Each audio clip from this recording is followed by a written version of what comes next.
Okay, let's go ahead and just have a quick recap, kind of where everyone was, or just objectives of what everyone's getting to come across with Spiral City tonight, and we can go right into our roleplay. Let's not spend too much more time on other things. I really want to appreciate everyone making our way here tonight.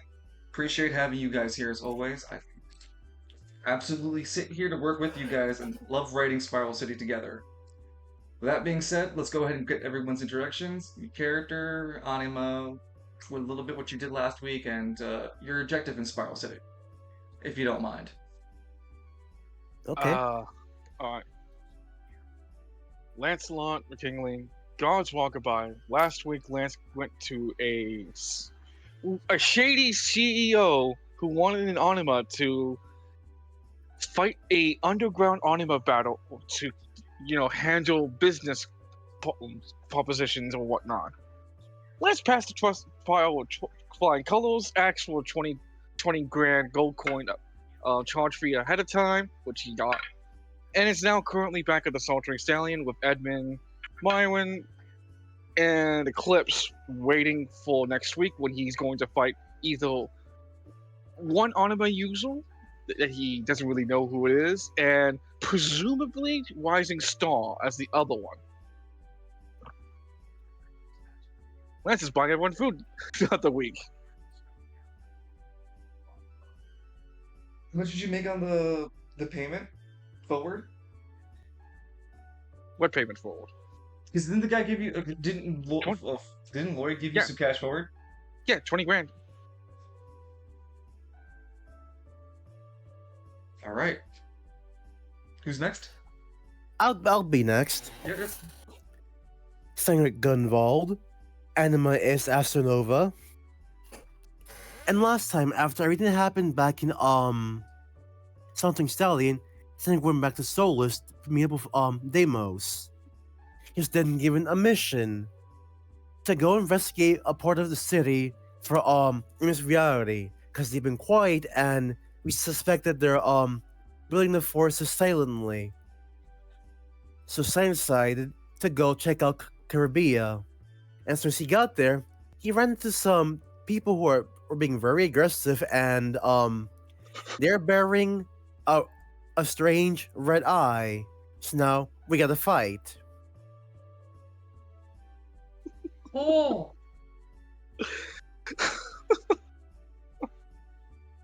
Dominic looking at this one-eye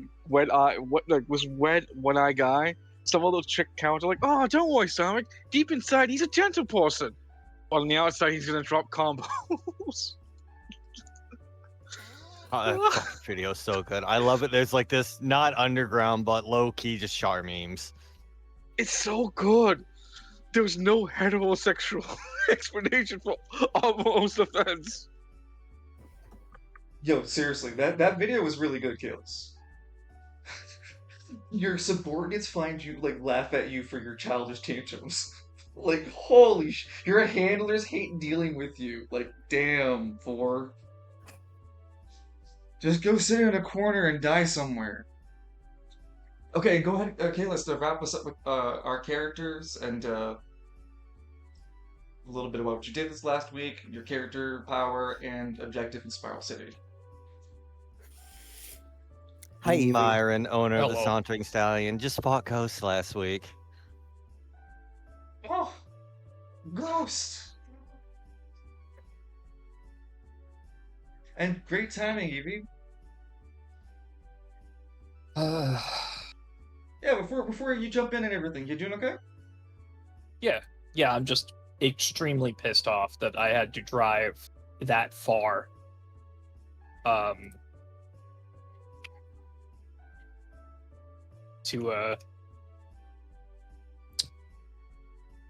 Extremely pissed off that I had to go travel that far to get a medicine, because it was either I go that far to a place that had it, that was open, and that could fill it right away, or I spend $300 down in Kentucky that would have saved me 35 minutes. Yeah, fuck that. No, I think you did the right choice by I mean, it's Kentucky, dude. You really want to? Well, also my insurance doesn't work down there, so Yeah, it's spending 300 on that now. I think you did the smarter choice. And hey, I don't think that I wasn't trying to put no pressure. I understood that you were going to be late.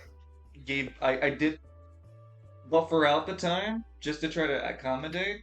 Like I was going to fully start without you, like starting here right now. So just to get you, like, let's let you know, I was totally not trying to like rush you or nothing. You could be happy to have you here as always. And again, I hope you had a good week, bro. yep, thank you. Yeah, of course, man. I mean it. Go ahead and share your character's name, your power, a little bit about what you did last week, and your objective. My name's Edmund Miles. My power is my power is Dust and Ashes, and I fought ghosts with Myron.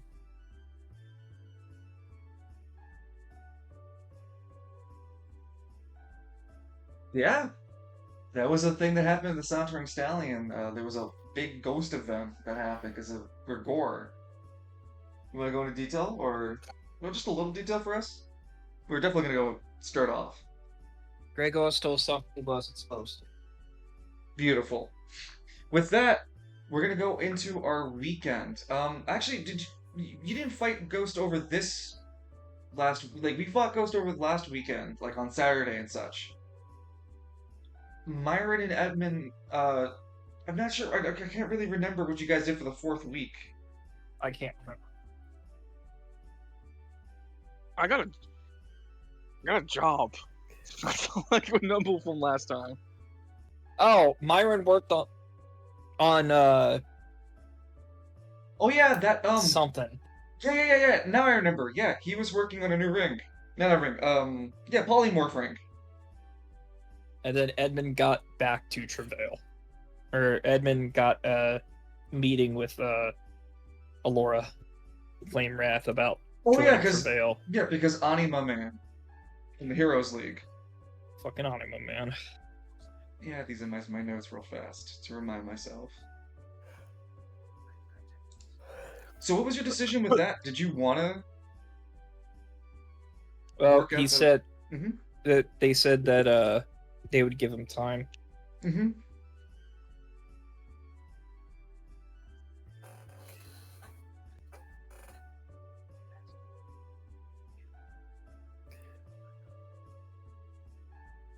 Because Edmund fully believes that if he gets that talk with the Baron,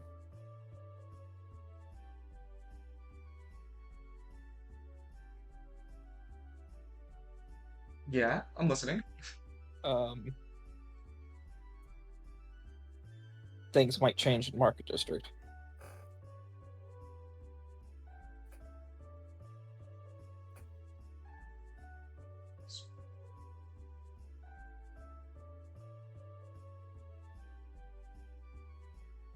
And then you jumped around different places for meetings, but I think you also, oh, you know what you were doing? I remember exactly what you were doing.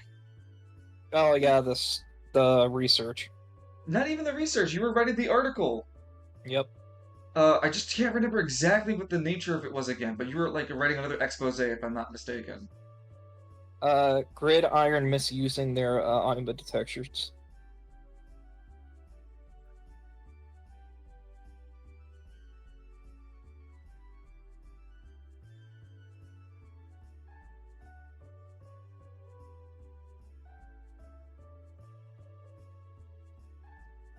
Which was going to take him into the weekend.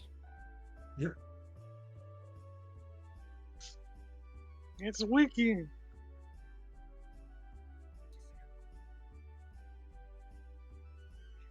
Sorry, just making sure I'm squeezing the right details everywhere. Okay. Ooh. I don't know why my screen isn't displaying. There we go. Okay. I think the only person we really need to focus on real fast is Cyneric, as then we'll be able to go on to our weekend collectively. Yeah, because Lance is still hoboing it about in the Sauntering Stallion. What the hell are you talking about, hoboing? I'm contributing my weight into the place for supplying financial means with food. I don't know if He's we keeping- established that. I don't know if we established that in our last sessions, but we could definitely go with that about right now. I was gonna ask how keeping- Myron. Good. Copper people out.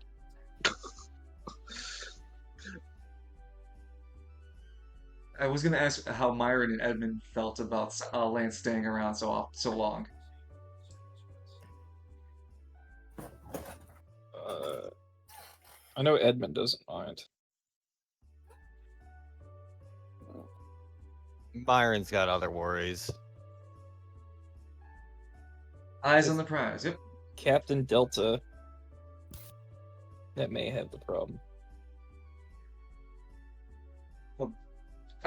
Delta hasn't been in the Sauntering Stallion since he had been called back to the Crimson Court. So that was after the weekend of the ghost stuff. So during this week he hasn't been back. April 4th week, that is.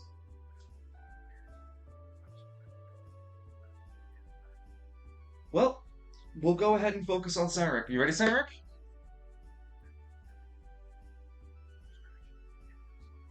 The episode where Cyneric gets attacked.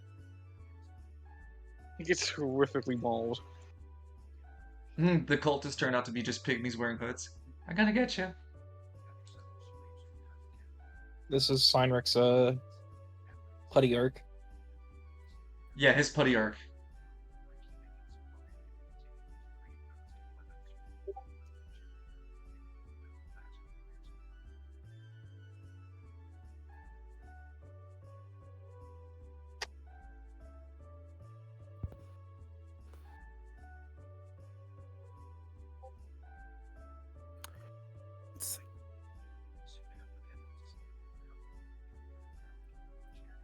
Welcome back, Loon.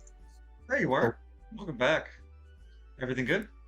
Yeah, don't know why everything was so quiet, so I just reconnected. All Sounds right. like Discord being Discord. Yep. Yep. That sounds like Discord being Discord. I guess. Yeah, we roll with that around here. Come on. All right, hold on. Let me just get Caribia set up for us, and we'll get going. Cyneric,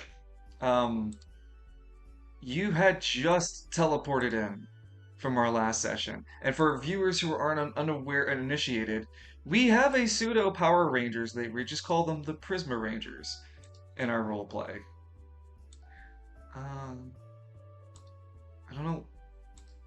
Sorry, just I haven't used this page in a long ass time. Forgot what I was supposed to do to remove this. Pay a subscription fee. No, it's not a subscription. Oh, here it is. Dynamic lighting. That's the problem. There we go. Oh, anyway, we had Cyneric basically be Power Ranger teleported because he is part of a group of well, I mean, you're not sure if the other members are Anima users. A majority of them are Anima users. They're Prisma Rangers. They are those that are really close with the Prismatic and have affinity with the colors, which in Spiral City are more attuned to divinity, are the closest thing to divinity that Spiral citizens have. And so Cyneric has found himself teleported because of request. Oh, wait, did you request it from Deimos, or did you just, oh no, Deimos asked you to search around Caribia. Yeah, I picked Caribia. Yeah, you want to share why you picked Caribia? Like, thought process, why the ask? It's the closest to Souls, and plus, Caribia's a fun place. Okay, Got games and shit. those are great answers. Uh, why did Deimos want you to go out to Caribia? Well, I said before, he's concerned that the enemies reality haven't been responding lately and thinks that they might be growing slowly in the background. So he asked each member to pick apart a seed to explore, and so I chose Caribia. I remember being warned about a red eye, and if there's more than one, to run the hell away. As you teleported in with this large silver light, well, because Deimos did it for you this time. You didn't use Great Distance. Yeah. And so, with Deimos sending you over a large silver light encapsulates Cyneric and then fires him over. Upon arrival to Caribia, that is when uh, you you have a brief moment to gather your bearings and your surroundings, Cyneric, until you've noticed that there are a few members wearing these hoods, and they're just walking up to you menacingly. These guys have on their hoods, covering their faces, an eye painted in red on their hoods. And one of them tries to aggressively go, "Hey, you!"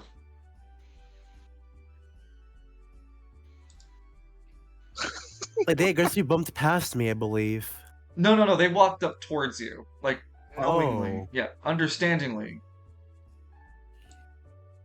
I should also change the music to something more aggressive. I have the Apple music still playing. Go on, Cyneric, I'm sorry. I didn't say anything. Well, how do you react in the scenario you're at, Cyneric? Oh. Uh, is that some weird cosplay you're doing? What? No, I saw you come out of that silver light thingy. We want to talk about it. Heck if I know. Why the They're hell are saying you go so about my big? business One of them here. asked on the side, like, dude, what the hell's this guy's size? Yo, he's extra dirty. Yeah, God, he's extra goddamn. The one speaking up to you, Cyneric, tries again to, like... Again, everyone who's talking to Cyneric is nowhere near his height, because Cynic's fucking huge. So the guy speaking up goes, we need to know why you teleported all of a sudden.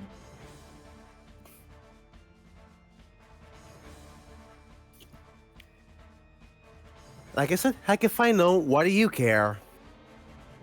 Well, we have very interesting... Go ahead. Hey, yo, I think he's bullshitting. I unplugged my headset. Whoops. Well, that's why I hear the echoes. Why lie, girl? Why lie?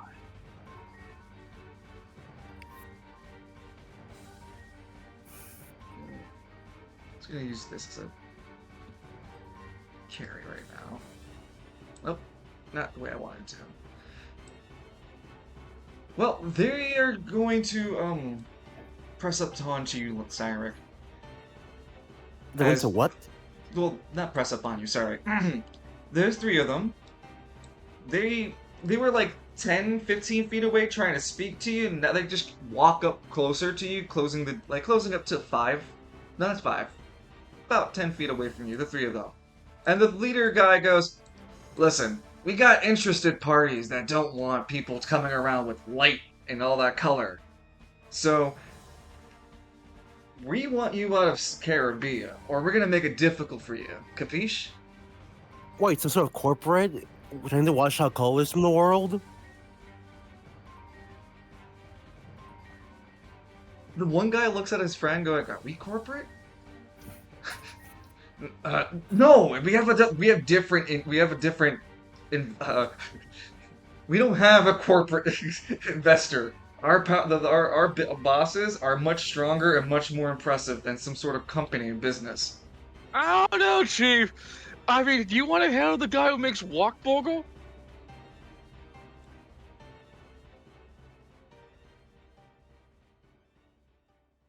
Hey, man, I don't want to be that guy, but this is dry cleaning. No, this is dry cleaning.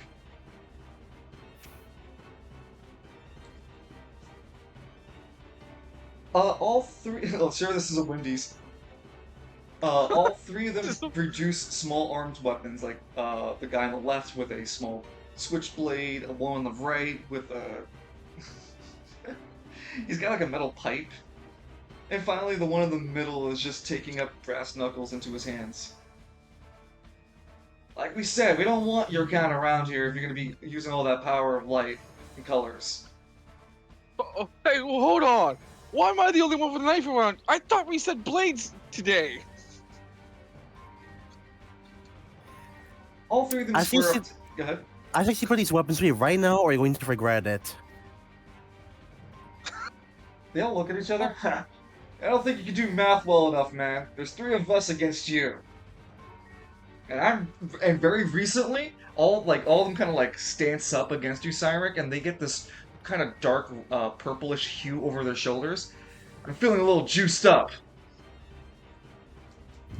I feel like I could take on the world, man.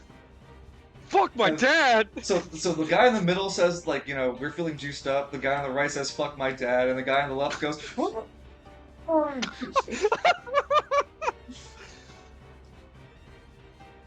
Can I start my throwing stance? Is this when we comedically cut away from the view and we just have like the exit of the alley and all the guys just fucking get thrown right out of it by Cyneric? Not pictured. Their skull's being caved in. You can't leave witnesses. Cyneric, you take into your throwing stance, and we begin our combat. And before we continue formally, I'm just gonna let you know this is going to be a more ad lib. So decisions matter, of course. Your decisions, of course, truly matter. I'm still gonna have you roll for initiative, but you'll still be going first. Your initiative is more like your armor class, for the intents and purposes of being targeted and such. Your opponents have a default of their armor class, so you never have to worry about rolling it more. You never have to worry about them rolling any more. If you can figure it out, then you know it for battle. And yeah, I won't try to like hug this fight out too long. You ready?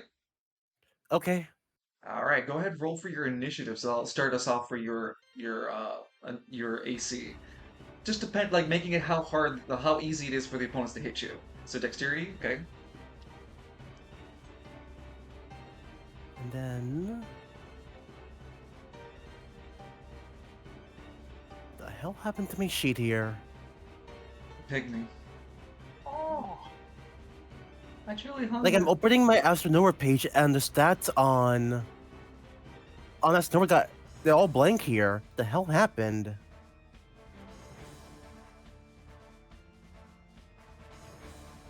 Yeah, like, hold on. I'm gonna send you a picture. Oh, no, I feel like I might see. No, no! Yeah, I'm sorry, but something weird happened. Better refresh the page or use a different browser. No! Oh my god. I'll look at it. I'll look at it for sure.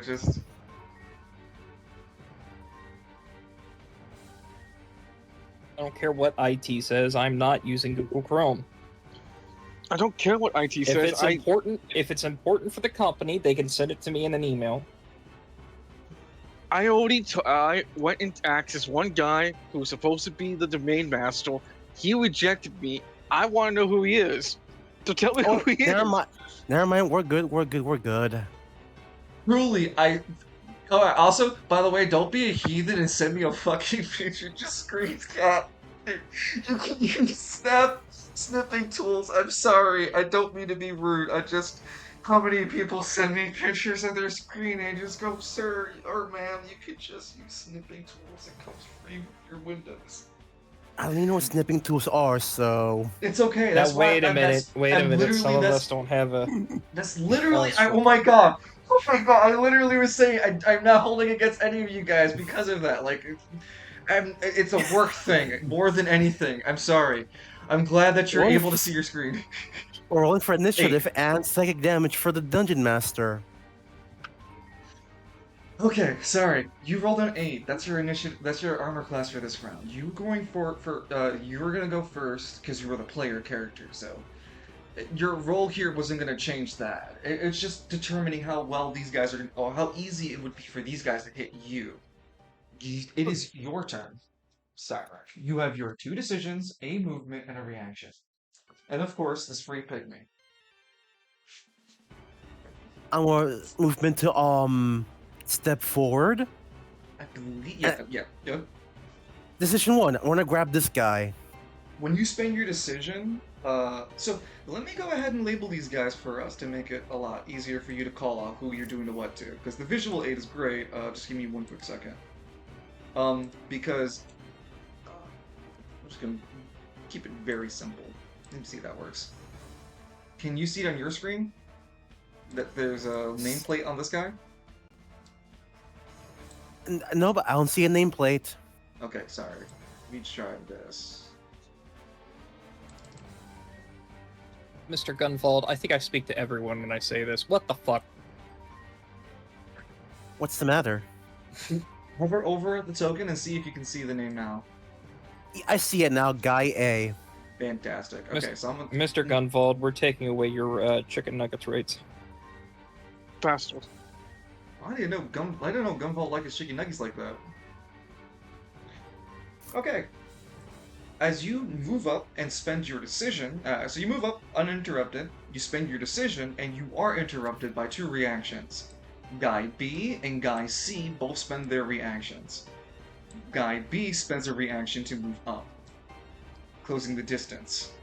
Guy B is the one with the brass knuckles. Guy C spends a reaction.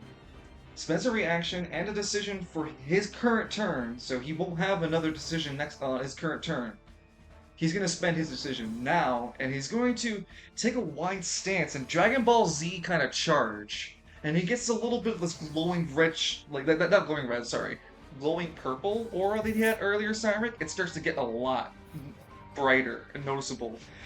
You start to get like the, what do you call, the Geiger counter equivalent of a... You got radioactivity going around in your area?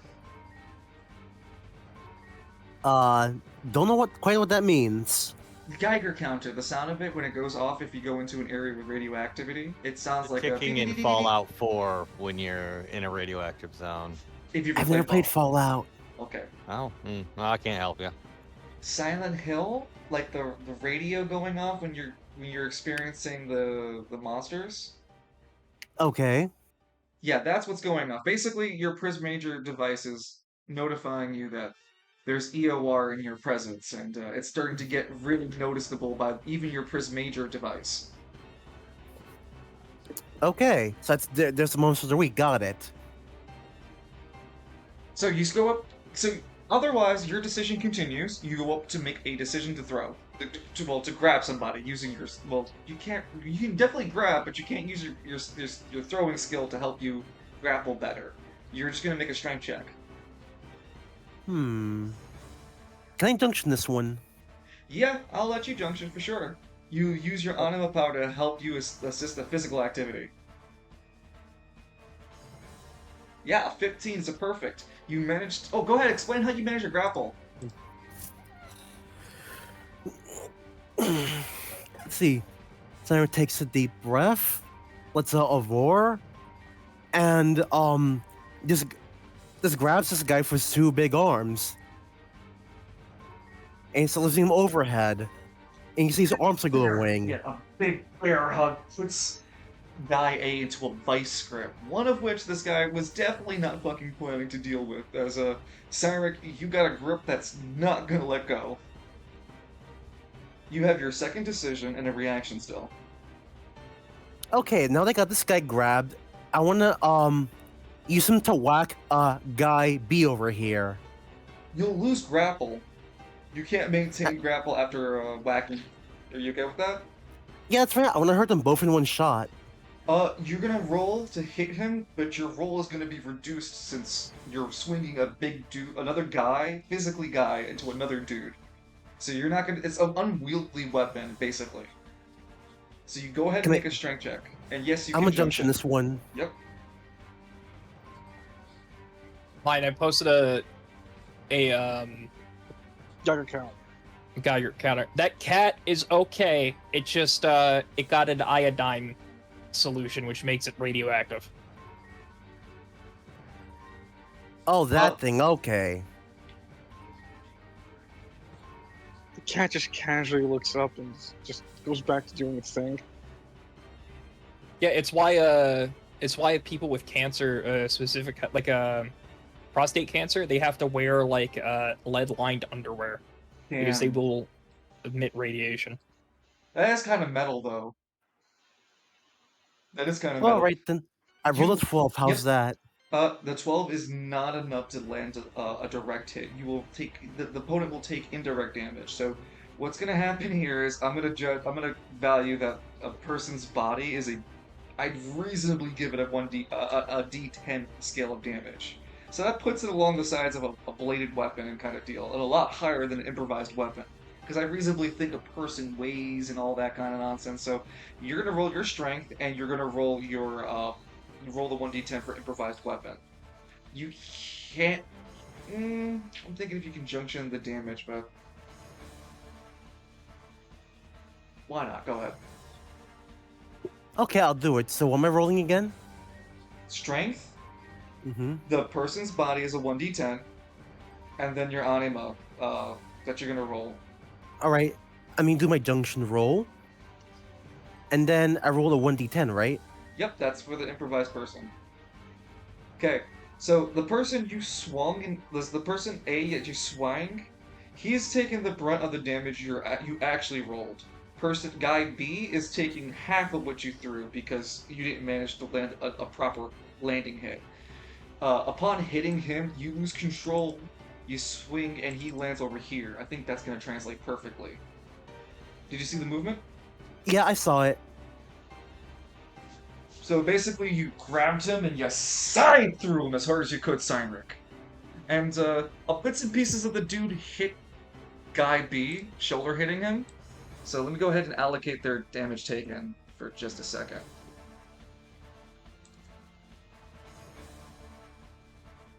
And that'd be the end of Cyrec's turn. How are you feeling about your first turn done? Feeling all right.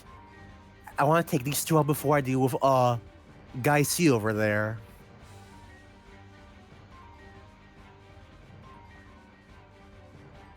Yeah. Guy A stumbles badly. The amount of damage you did and the force of the attack, he's going to make a strength roll.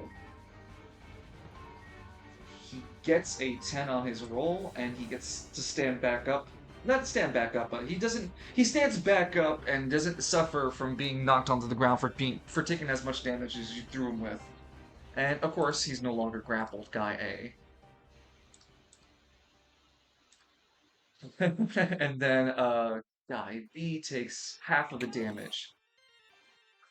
1 second. Okay, round up. He looks mildly inconvenienced. Still fresh for a fight. Okay, Guy A activates on enemy phase, spending his movement to get closer to Cyneric. Then he spends his decision in order to swing on Cyneric. Guy A had the metal, the metal pipe, and he swings his metal pipe onto Cyneric. Reaction time. Yeah. We all love it. Yeah, you know what? But I'm activating my AP too. My Nova Guardian. Nova Guardian You said the activates. thing. He said the thing. Look at that as a t-shirt. I use a reaction to activate Nova Guardian.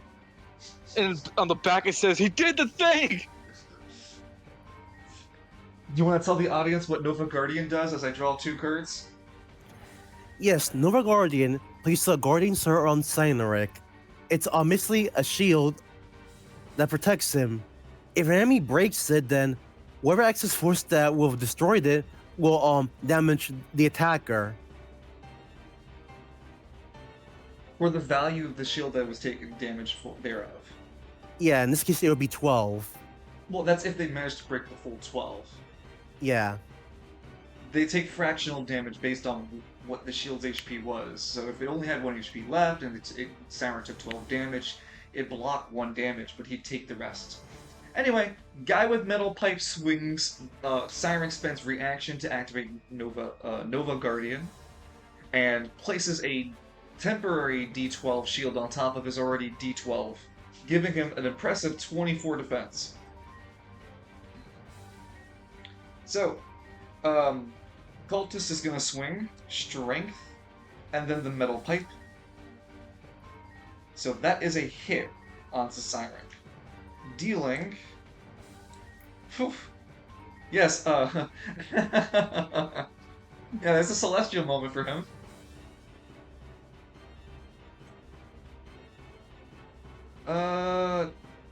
Actually, The cultist dealing just enough damage actually to break Cynic's shield.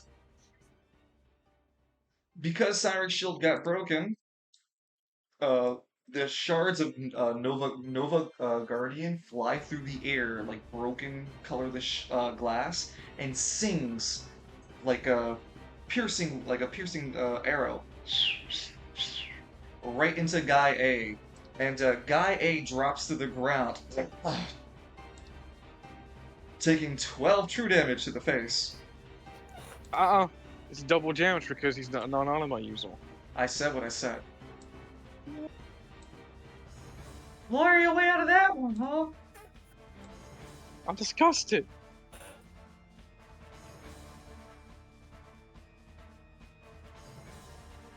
Something anymore, Simon. Keep your guard up. Did I get the right guy? Probably not. Sorry, I I had can't to see move. past my tears. No. Yeah, that was Guy A getting locked down.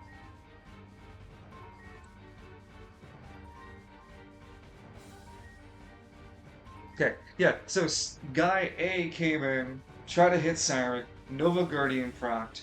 He managed to hit Cyneric hard enough with the metal pipe to break Nova Guardian, so Nova Guardian's broken, though the true damage took the guy down.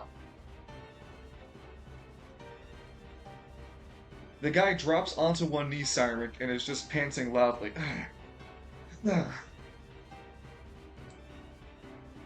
Guy B activates. Yeah, Guy B only had a movement spent, so Guy B spends his decision. Guy B has the brass knuckles.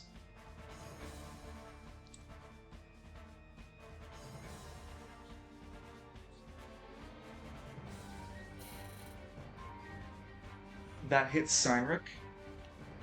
And before he rolls for damage, well, I'll just roll it. Let me see. Yeah, Cyneric, make a strength test, as this guy's right hook with his brass knuckles is gonna cause you to make a stun check. You're out the junction this one. No. Okay, strength you said, right? Correct. Yeah, Okay, you passed. I didn't with need flying- it. Yeah, you passed with flying colors. Okay, you take 20 points of damage. Wait, what? Yeah, well, he punched you really hard. 20 take- points of damage. Yeah, 8 plus 12.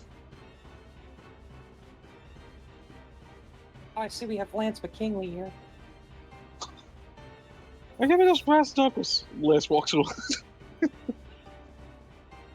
No, I don't care. Give them. Give me. So 12 of that will be reduced by your defense. So you're not taking 20 brawl. It's still 20 against your defense. You will be taking 8 damage though. Okay. And Guy C had already went, so no contest with Guy C. We're on to round 2.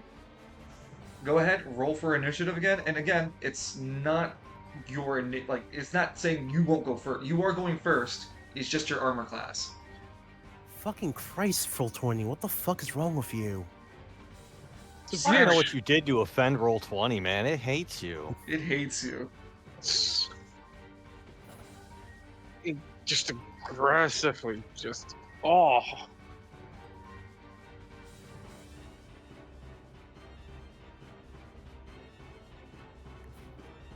Let's see.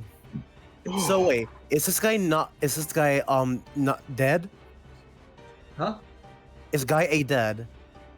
You can't tell. He's on one knee, breathing panting. There's other tokens on the field I forgot to remove. Given the nature of the fight that you're in, Cyneric, you can't definitively tell. Okay. Oh hey, there's even Urson. Cool. Exactly. So Cyneric, go ahead. It's your turn with 1 movement, 2 decisions, and a reaction. If you need help with or your decisions or choices, definitely feel free to ask. Let's see. I'm gonna start by casting a regular AP1 silver spell to heal myself back up to full. That's like a flat 10 HP healed. Okay, so spend a decision. How much you're casting for healing for HP healing? Just one. Okay, so that's. Sorry, let me go to your character sheet real fast. Yeah, go on. 10 health per casting tier and interroll. Yes, I remember that for sure. Go ahead and make that roll.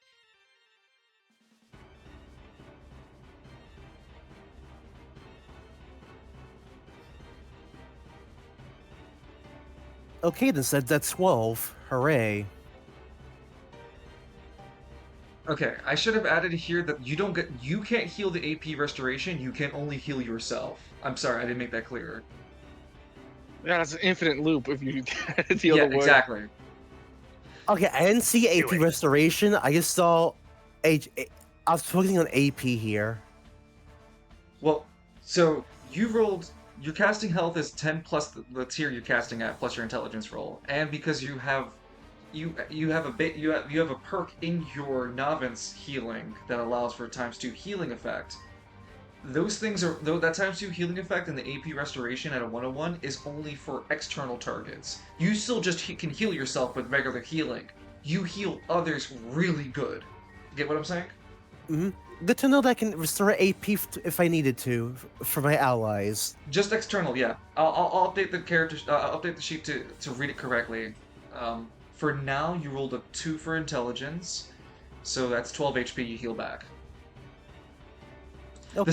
When the silver light envelops you, Guy B and Guy C audibly hiss and go, "No, the light and the color of our enemy. You bear it. We need to kill you."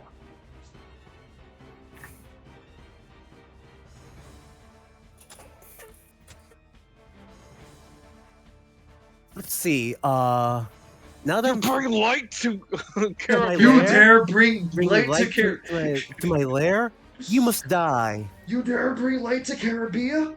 You must die.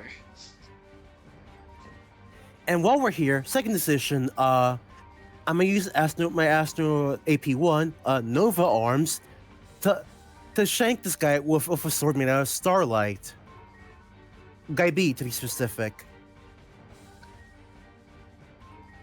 I'm more focused on power here. Hopefully that gets me hopefully I actually land the fucker. Okay, your weapon requires a setup to like. Actually, no, that's if you wanted to do both of them. Never mind. You only want to do one for power, right? Yeah. Yeah. So, what's the name of it again? Nova what? Nova arms. Okay. Cyneric, using his decision, activates Nova Arms with AP1. Nova Arms allows Cyneric to create a weapon made out of made out of anima energy, but it's supposed to mimic starlight. And it creates either a weapon that's more accurate or more what's it called? More accurate or More damage. powerful. Thank you. So Cyrec's chosen the power version of his Nova Arms. Go ahead and roll your junction as normal, because that's your you're gonna roll for your accuracy first to see if you hit. Then you're rolling for the damage, which will have the bonus buff of another Okay. d12. Mhm. Strength and defense, I believe. So let's roll that. Oh my Wow. god. Yeah, you fucking hit that guy. Oh yeah, Oh, he is totally. When you hit Guy B, Guy C spends a reaction. Though this reaction requires me to make a strength check on. No, it actually requires me to make 3 different checks. First, strength fails. Okay. Second is gonna be intelligence fails. And finally, it doesn't need to fail the final one. So that was my last Hail Mary. This guy's aura goes back down to a lesser purple. Oh. Oh no. No. Not like I don't want a performance anxiety. Somebody failed their battle shock test. What's a battle shock? I cast Fireball, the tavern! Does it work like that? Cyneric, go ahead and roll for damage. You're gonna roll your junction as normal and add an extra d12 to indicate your extra damage. Okay. I hate you, roll 20. It said I hate you too, buddy, if you're gonna keep talking like that. You... With 11 Fucking damage... Sundera's website. Jesus When Christ. you swing the 11 damage down, Guy B spends a reaction, spending his decision as well in order to pull up his left and right hands and cast energy in between his palms, a purple energy. And as you swing your Starlight Blade into it, it gets caught instead. Then your weapon fades, and your attack fizzles. He casts... What? Yep, he cast Null Attack. Guy B ends his turn when your turn ends, because you spent both your attacks, right? Both decisions? Mm-hmm. Yeah, so both decisions are spent. I think you... Did you move? I did not. So you do have a movement left, and a reaction remaining. I'm gonna just move. I'm gonna move, like, over here, and I'll call it there. Okay.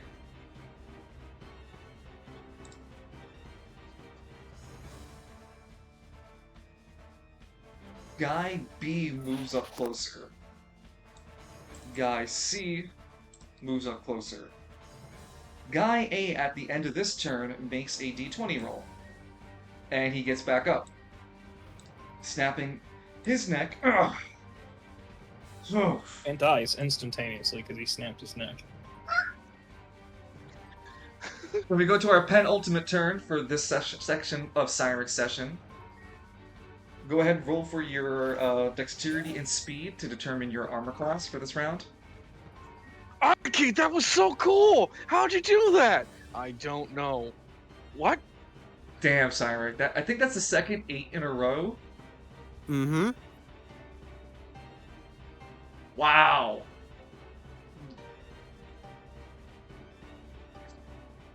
Yeah, dude, you need... I don't know, man, dude. Someone needs to fucking, like, exercise whatever demons that's haunting your fucking 420, this account of yours. Cyneric, you have a movement, 2 decisions, and a reaction. Sorry, I'm not Catholic. I don't do exorcisms.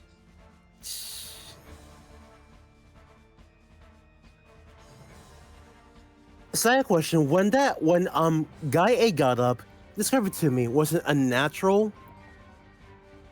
Oh, yeah, you're wondering if you'll... You know, it is during battle. I wouldn't take it away from you to be able to pay attention to those kind of details. I'm not going to make you roll for that attention to detail either. So, you saw the guy just kind of pick himself back up. You couldn't tell if there was an external way of it going on and whatnot. This guy was just tough like that.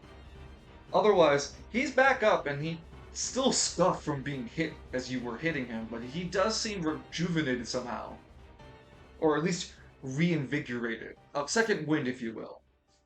You've seen Lance pull this off a few times. Like a cockroach. Damn.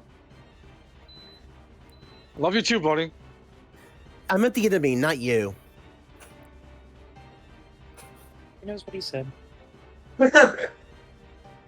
Oh my goodness. This man needs to make an altar to the Roll20 gods and prepare for forgiveness, says Titan. I'm not again. Yeah, that's a...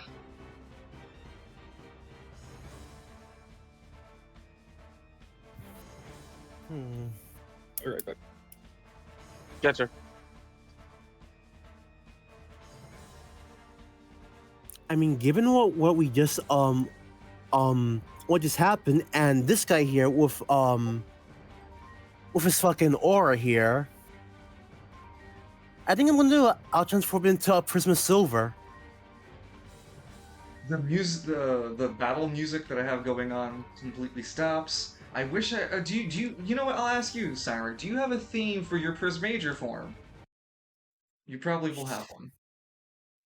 Shit. Hold on. See, I figured. Yeah, we'll definitely wait for you. Yo, boss, it was a great idea what you suggested. I can't believe it. Look at this big guy. We're taking him down. Well, Yeah. choose that then. Sure. Sorry, I'm trying to remember where the fuck was the last time I had you go into your form. Shit. You were in Travail, but we didn't really cover it. What about East Bay, the competition? Oh, I found it. Okay, yeah, because we still have a placeholder image for it. Yeah, 'cause he's a fucking Starman from Earthbound. I mean, it's thematic, right? Sure. First, some Spiralize. 1, 2, 3. Okay, I'm gonna have to stop fucking around here. First, some Spiralize. Your silver light starts to envelop you. First, it starts at your ankles, waist, at your feet, very bottom, and it's just circle like Gundam, G Gundam, where they had like the muscle suit pull up onto the pilot when they get into it. It's the same with you getting into the silver suit. I'm not sure if you've seen G Gundam. No, I remember. I know what you mean. Fantastic. It's like he's wearing nothing at all. Nothing at Nothing all. at all. I didn't realize we're fighting a nudist. This is a kid show.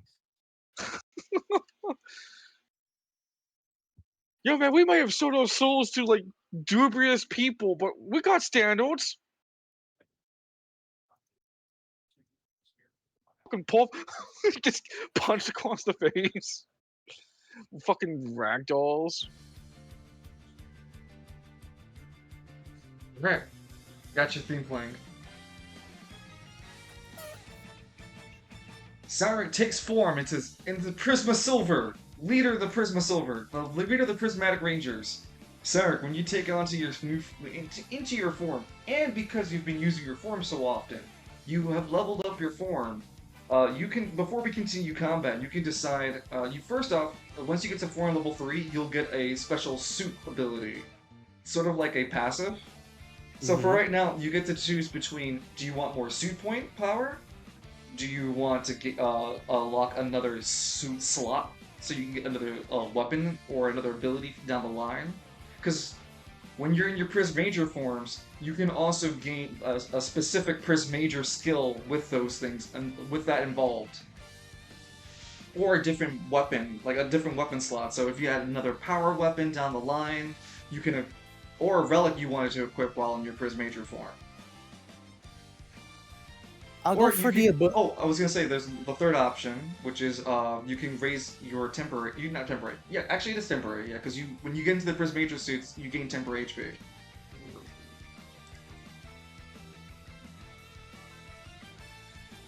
So, what are my decisions again? More temp HP, more suit time, or a specific ability?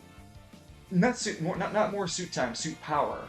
So you can access more. You can do more of your suit power effects, like listed in the Discord, like enhancing your attacks, enhancing them to silver powers, etc. Or you can unlock another item slot, equipment slot for your Prisma Ranger suit, which could either be used for a skill or a future Prisma weapon. I'll go with that one. The third one, the weapon slot. What's the second one? The second one, because the first one's temporary HP. Jesus, now you're making me forget. Temp HP. I'm sorry. First is more suit points. Second is a slot. 3 is temp HP. I'm picking number 2. So you want more suit power? No, I want the extra slot. Okay, all right. It's a little bit more spacious in your suit, but you've unlocked an extra weapon slot. Now, you have, with Prisma suits, everyone gets 2 weapon slots. You get 3 now. Okay. All right. With that, your default weapon for all the Prisma Rangers are the Prisma Blasters. They fire as if you're doing a junction attack. And they deal damage based on your prismatic color onto the enemies of reality for more damage. Well, They're since mostly- you mentioned... yeah, you finish. No, I was just gonna wrap it up by saying that Prisma Blasters are most effective against the EOR and way less effective against anything else. You know, for science, let's blast guy B with the Prisma Blaster. Maybe make sure You one got- last thing. Go ahead. I was going to describe like hands out Cyneric has his dominant hand held out, and it gathers up silver light, coursing through it. It becomes like begins to form the gun. What kind of it's like normally blasters are like personalized. So what kind of gun would Cyneric normally use? Yeah, What that's would a good question. Let's say a shotgun for. Oh no, if Falcone has a shotgun, I don't want to intrude on his territory. No, no. Oh, no, by all means, by all means. Join I the could use a club. spare. I was gonna say. I was gonna say rocket launcher then. Let's keep it to the realms of a handheld, bro. Yeah. Like a firearm. Oh, you mean a handheld rocket launcher? I'll throw you down a flight of steps, Falcon. I mean, like a revolver, a pistol, maybe. I mean, more than one. Yeah, I was gonna say like a sub-automatic. A crossbow. Oh, I know. How about something like this? Hold on, I'll show it you. Discord, come on now. Fucking hell. How about No, a hand you sure- cannon? You sure you don't want me? I think a hand cannon could work. Let's see what you're working with. He's got Barry's fucking revolver. Oh, that's a I'm pretty back, gun. sorry, I had to, Welcome back.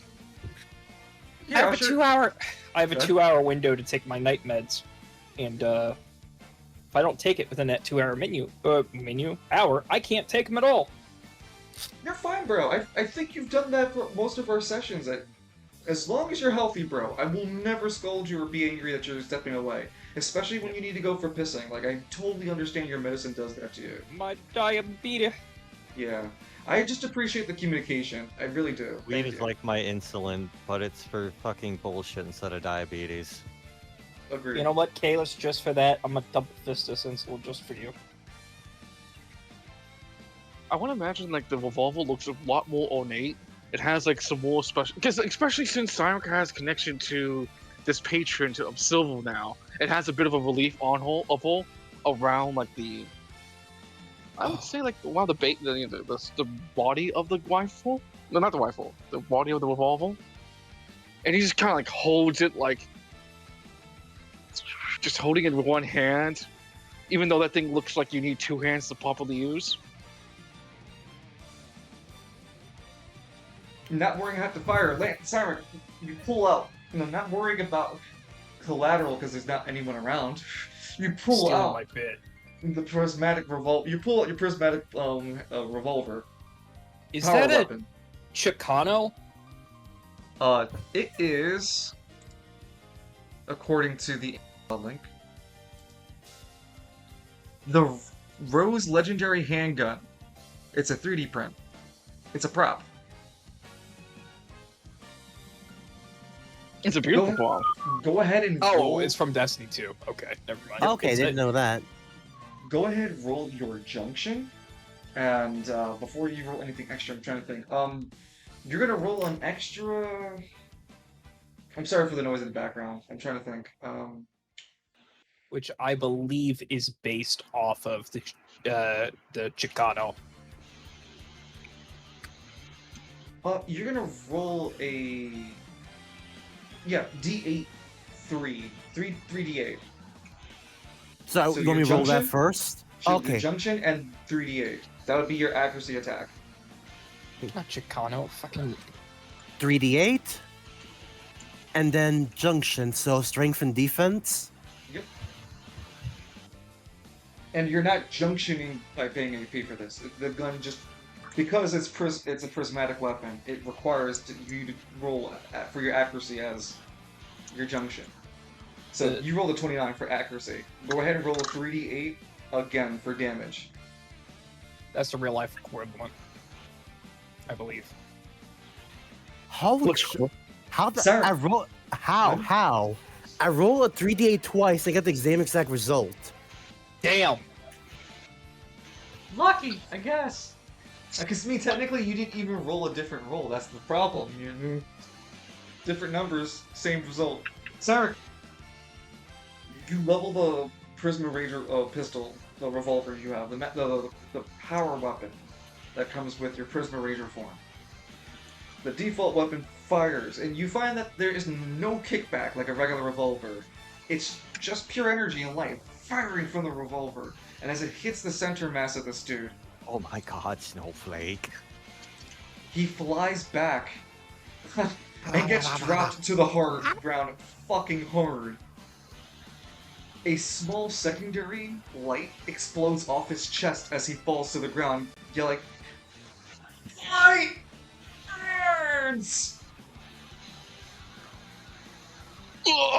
Hail Satan! You still have 2 decisions left, Cyneric. Okay, I want to pop guy A for permanently this time. Wait, can I do that from here? Yeah, you can. It's a, What? Oh yeah, well, I listen can. to what the sub GM says. Go ahead. okay, he's got the range for it. Enough for sure. I wouldn't make a range check. Remember, I don't count I count each square towards it, but you're still well within range. 1, 2. And then since it's acting, it will be 3, 4. Yeah. Oh, Because what? All right, what's then. Cynic's range's stat again? Let's see. It's D8. So 4 spaces. 16. Yeah, 16.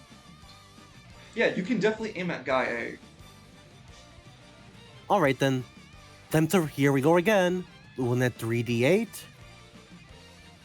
When you roll, go ahead, finish your accuracy. As you're rolling your accuracy, guy C makes a decision reaction and grows that purple aura again.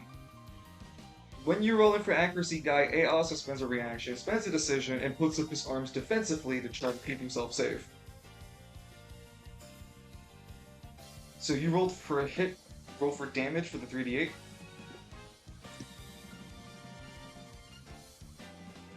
That's 40 damage. Nice. Does Cyneric have any catchphrase as he blows this guy to oblivion? Nope, just disappear. return Out of to my light! sight. Oh my god, I'm sorry. Cyneric, can you just yell return to light? Return to light. Brings a tear to my eye! The guy, you know what? The guy doesn't even get a chance to have Cyneric, your attack was so devastating. The guy's body literally just gets lifted up off the ground for a bit and then fades into the vastness of light, silver that you shot him with. This guy, he's gotta make like a fucking check. Nope, he's just kind of busy on his own world charging. He doesn't notice his whole be torn to fucking nothing. Okay, guys, he looks back at the battlefield and he's the only one still standing. Okay, guys, I think I'm ready now for this attack. What the? Okay, we gravely underestimated you.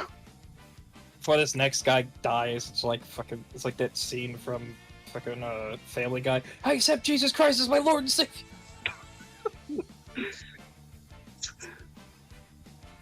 Gets killed? Yes! Made it! Woo! So, Cyneric, with this being our last turn, we're certainly not done with the action yet, so we're gonna jump back into this as at our end of our session for today, okay? Okay. We will come back to our fighting with Cyneric. Before we do end, we will have that Cyneric still in a silver form. He has his power weapon drawn still. Gunned down 2 of the enemies of reality. Well, at least thugs that were presumably using the powers of EOR. They certainly weren't your run-of-the-mill thugs, and they definitely were targeting Cyneric before knowing Cyneric had some sort of ability. Hell, man, they And- were spawn capping him even. Yeah, spawn camping him even. And Guy C, one of the last guy standing, is still holding his stance, trying to get some sort of like power around him to grow even more. And depending on how things turn out, the next time we come back to Cyneric, he could be finishing up the fight. Before we do that, though, I want to spend my movement at least, and then we can end it. Oh, not there. Here. Okay, we're good. All right.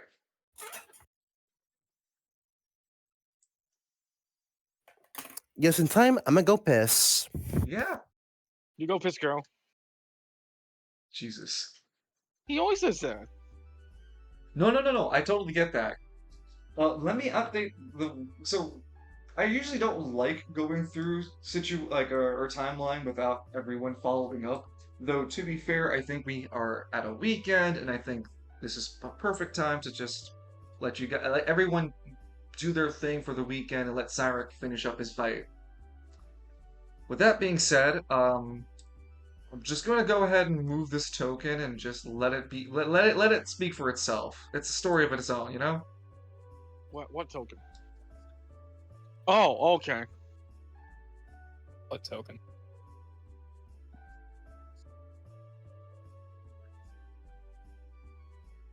Oh, finally. There's gonna be like a version of like the Principal, but it's for Falcone. In West Bay, born and raised on a playground. In Travail, born and raised. What's my name? Isn't Falcone from Caribia? Yes. Was he born there? As far as the established lore is, yes. Before Caribia became the thing it truly is. So, a pre-district baby. You can't even run an honest racketeering gig in there anymore. Why do you think I never went back? There's no money in it. I fucking was right where I wanted to be in my notes, and I closed the window.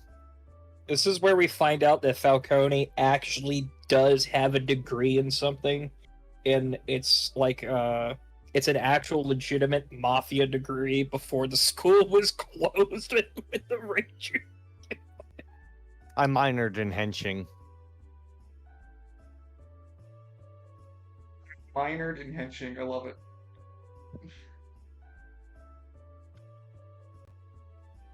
So let's get Myron, Edmund, and Lance's weekend activities out the way, shall we? Yeah. Yep.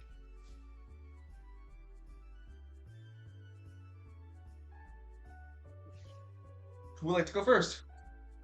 What do you guys want to go?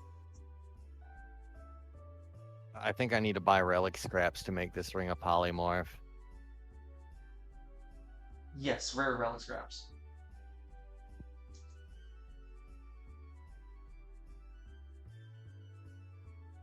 Definitely, we can make a shopping trip So to. I need to go shopping.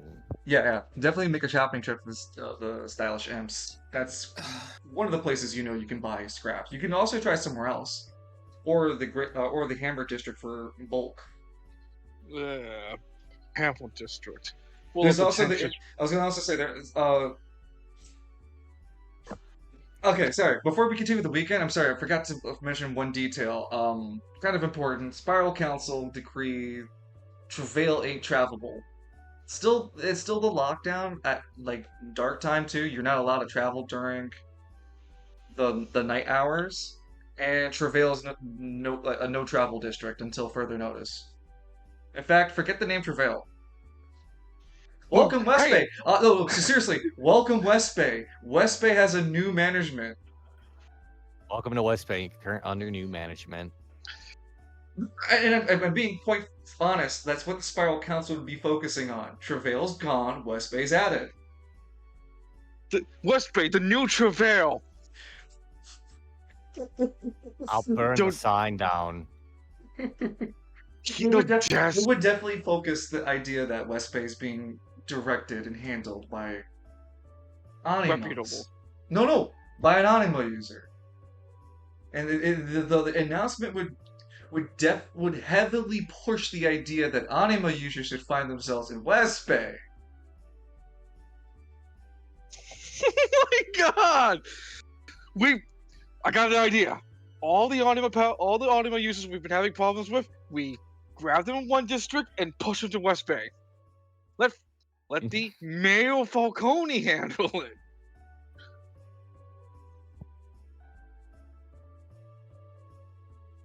And then I'm going to go over a little bit later Falcone's. I believe I have Okay. Falcone's speech given to me, if I'm not mistaken.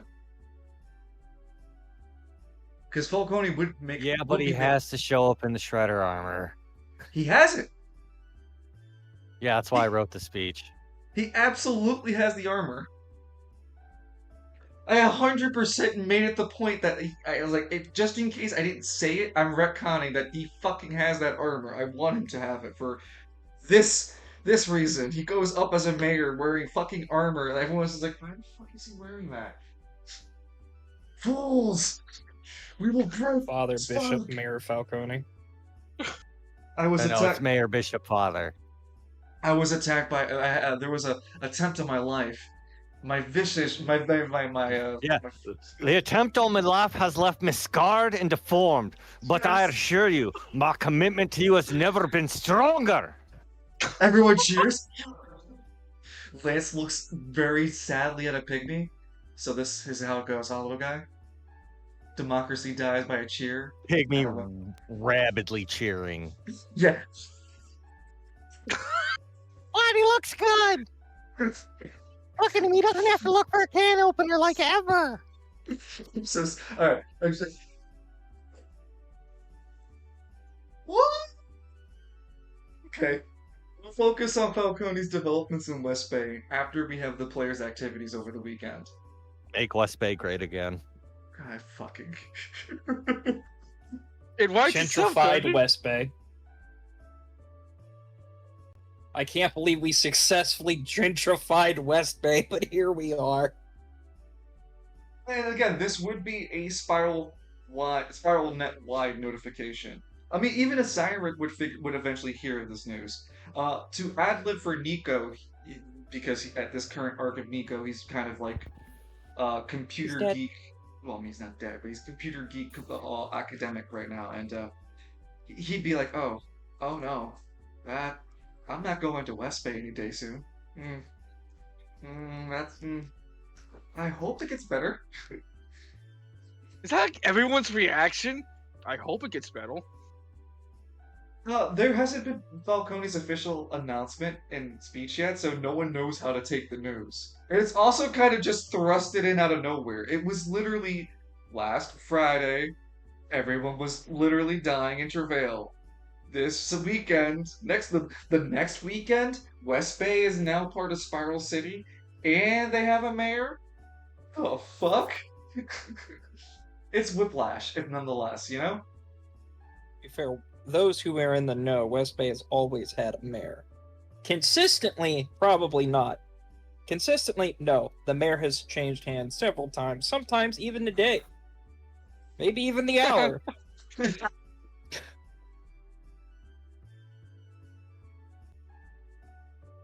Spiral geography gonna be a bitch. The new map in the textbook have Travail blacked out. Oh my god. This whole area. We here at the Spiral Council would like to recognize we no longer recognize Travail as a district. Travail is the new West Bay. West Bay will be henceforth known as New Falconia. Here you go, guys. I gave you guys a new updated map for Spiral City. Travail and East Bay will be merged into one district just called The Bay. The Bay. And West Bay is New Falconia. Well, New Falconia. Apparently there is a New Falconia, and the mayor is very upset if you mention it. Yeah, New Falconia is this really small spot in Caribia. So yeah, like I said, lore accurate, guys. Spiral City map update. I don't see anything. That's the joke. I just censored barred Travail, but I took it back as, I mean, clearly I'm we on had the to- wrong side. I'll do the gaff one more time. Hold on. Lore accurate Travail. Ah. Oh, I Sure see. I see.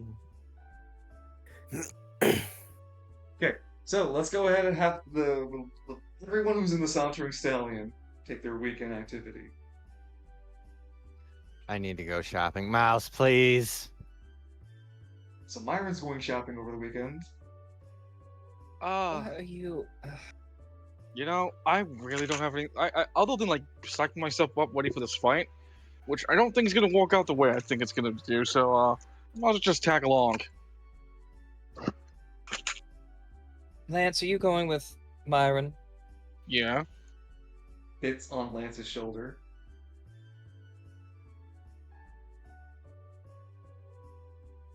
I've been feeding you. It's like a little bit. I've been feeding you. You have. I'm just taking your screen time. Oh, you. I will numble the dagger you stabbed with me. I will remember the stagger in my back. Bitch just has a shit-eating grin. What does that man want to do? That article. Yeah, so Edmund just waves to the group. I thought you said bitch and not bit there. Same thing. Jesus. He's Myron, not here right now. Myron, where would you like to go shopping? And know anywhere to buy relic scraps, Lance? You're asking the wrong guy. I have. I don't. Myron, you've been to the establishment. I know, but he's a guest. I'm offering him the choice. My bad. I am so sorry. Just overstepping my bounds here. You continue, guys. You got it. Lance shakes his head. I don't buy relics, stuff like that. Jesus. Get some water, bro. Oh, Cyneric is dying.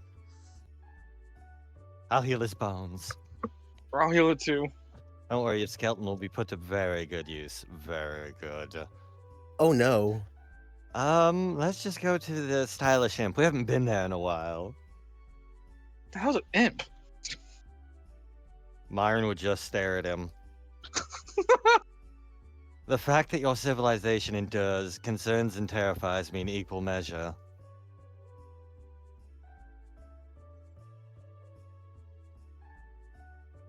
Hey, oh wait, that's what Lance looks at. Was what actually Clips he wanted to tag along, but he kind of stops himself like, oh yeah, that's right. No, we don't need him. He served his purpose. He's free to go do Adani things. I mean, would, but being wanted is a different thing, you know. Things a bit. Oh yeah, wanted. And so is Eclipse. Yeah, Eclipse would be in the Sauntering Stallion. He'd just be like, he focused on his notebook, trying to gather himself, his thoughts, his feelings, and most importantly, I mean, he didn't even have a notebook, to be fair. He'd had nothing. Shit, he hadn't had a chance to get anything back from the prison, so he's just kind of been like bouncing around with Lance. Hey man, them's the breaks. What can I say? I guess I should join you too. I mean, other than How? sitting around. Eclipse waves his hand and turns himself to look like Day. Like, dude, I could turn my face around. And I That's can even still turn like- the token. Mm-hmm. Hold on, That's I've got the perfect response for this, but it's an image. Well, like how Myron feels on seeing that. His Eclipse would then turn his visage to look like Day. And here is his token for Day.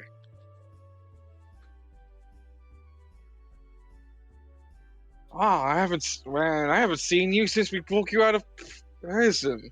You've seen me literally just a few moments ago. No. Are we like? It's kind of hard to see a ghost. Now I'm seeing you like where you are now. I'm like, huh? We really have been that person a lot, haven't we? For you.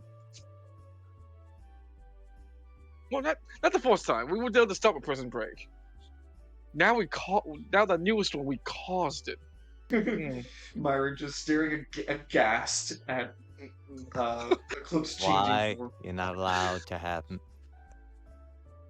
There's no No. magic involved with that, and there'd have to be anima power. So at the very most, both of you both Lance and Myron would feel the anima powers, the shift. Clearly, anima power is just their word for magic. They're Adani. You can't leave them alone for 5 minutes or they'll weaponize something. Sad about Magic. that fella, his brother in the rock. The magic's so common here, even the cats have it. Yeah.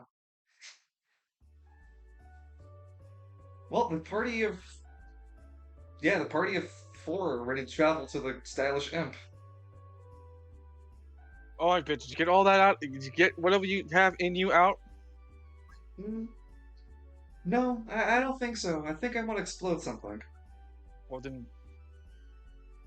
mm, I have you. matured enough to tell you I want to explode something.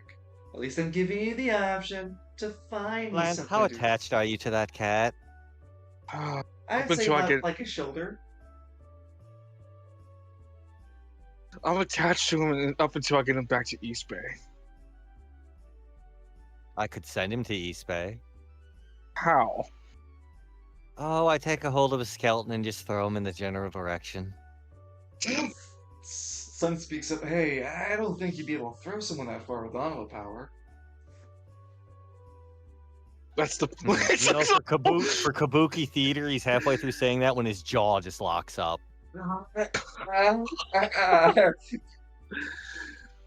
He's a cat. He'll land on his feet. It'll be fine. We'll find you something to blow up, bit. Okay. Gotta work on that behavior of yours, man. At least I'm telling you. You know, yeah, at least the very least. You gonna lead the way for Simon? Damn it! Are you going to lead the way, Myron? Oh, sure. JRPG style. Myron leading, Lance in the second row, and Day in the back row.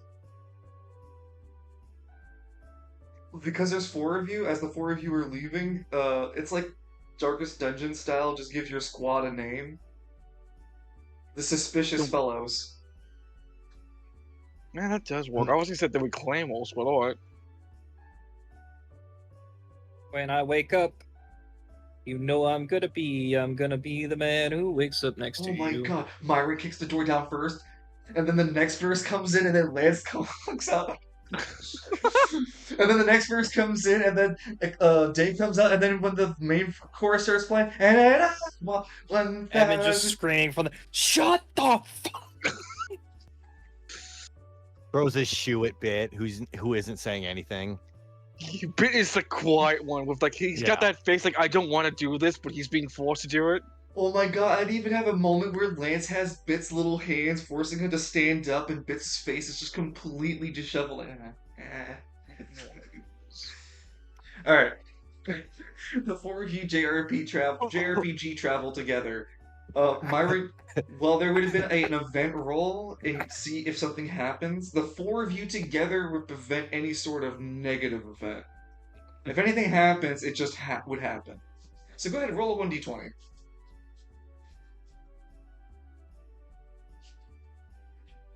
No, nothing of noteworthy. Zinch says, hey. Yeah, Zinch says hello. Hello. Nothing of noteworthy happens. Your travel to the stylish imp, on foot would take you quite some time. I'm assuming someone's driving or having to figure some way to drive towards there. I'll go grab us a cab. Doesn't Lance know how to drive? Lance Hill's on a. Lance does not know how to drive. He's driven the door knocker. Yeah, but I'm just gonna get us a cab. All right, but I'm not paying extra for the cat. No, that's why the cat goes into my vest, so no one can see him. Audience, I want you to be able to tell the difference between Yoshikage and his cat, and Lance and Bit. I don't have a hand fetish. Yeah. Yeah. Says Are you the sure? anima. You throw yours a lie. Wait, No, whatever says happened to the the guy- guy that beat the shit out of Lance? Dyer in gray? Oh, don't worry, he's somewhere. I was gonna say like no. Lance says I don't have a hand fetish. The only Yeah. anima user that has actual hands as his anima pal.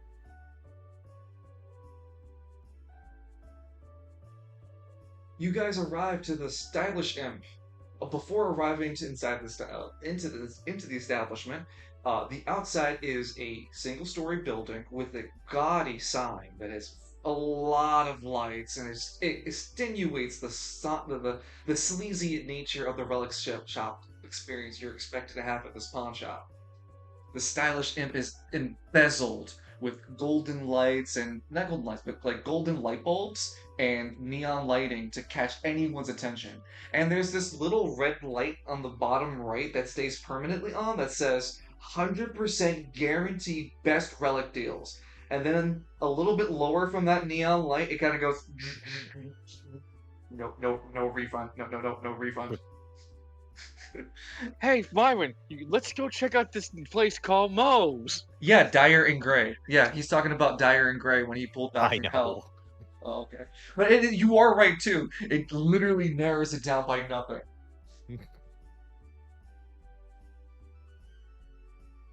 And Dyer and Gray is like one of many other characters flying around the background. I mean, for fuck's sake, Giro has changed his profession. I haven't even got a chance to explain that yet.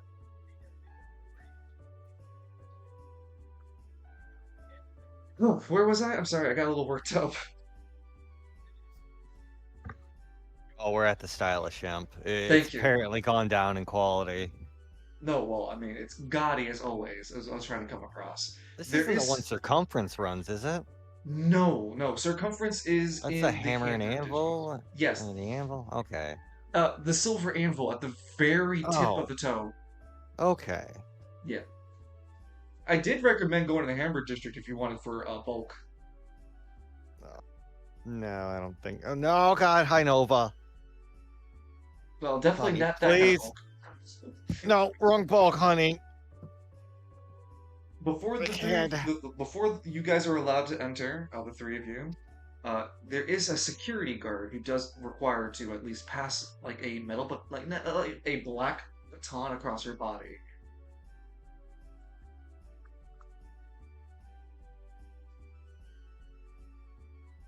Lance, what is that? What's he doing? Hey, listen, we're just gonna scan you for relics. Well, yes, I I don't- have some. They're mine. Okay, well, then we kind of ask you don't- to hold them on the outside, or let us hold it on to you for you. We have a guaranteed policy inside with the big boss. Anything happens to your relics, we fully reimburse you almost 1.8% rate of the market price value. You wouldn't deny a sickly man his walking stick, would you? Myron holds his staff. I'd love for you to make a charisma check. I'm gonna junction that. You Can I, can like, definitely junction that. Go ahead, Line. Can I aid him on this endeavor? You can only if you can justify for us. How would you aid Myron? Lance would like justice towards Myron. Look upon him. His hair is as white as snow. His complexion too fair. He's stricken with sickness. He needs his walking stick. Make a charisma check and Charisma and Lance- power? Yeah, charisma. So make the charisma check, and you're gonna junction the stat that you like to junction for your anima. If you like to junction power, by all means. And then Lance, after he's done rolling, you roll your charisma check to add on.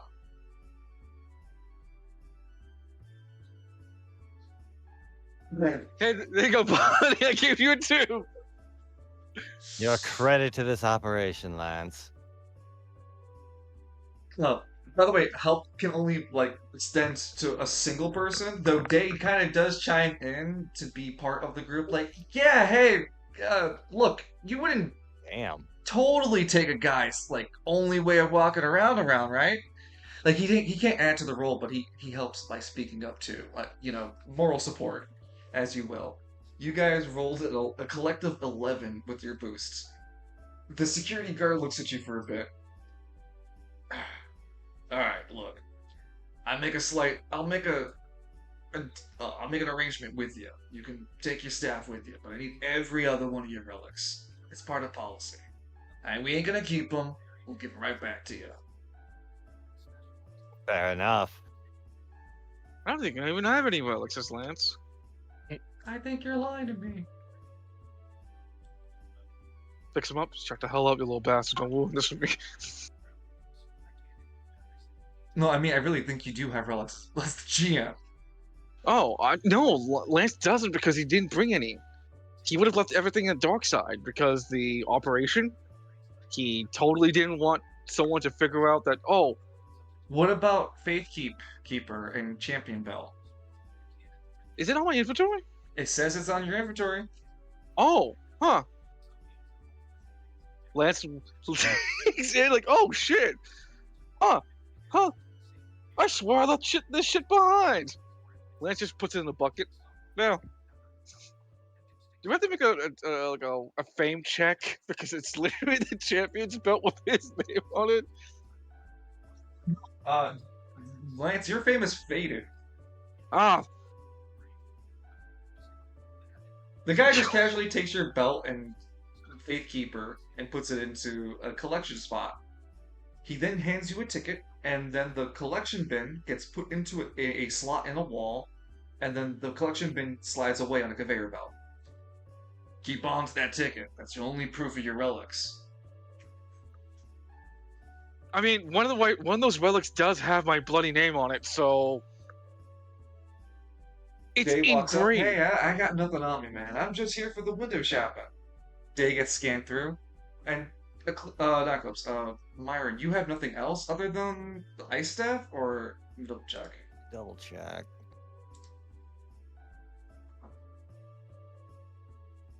Well, the Black Dog Knight armor and the Book of Myron. That's what I'm reading for your equipment. Yeah. I'm more than willing to change out the Book of Myron for your ice staff because of what we've already roleplayed through, and I'm more than lenient about changing that kind of detail. I can't, however, change the fact that you're wearing the Black Dog Knight armor. Are you going to give it up for now? Yes.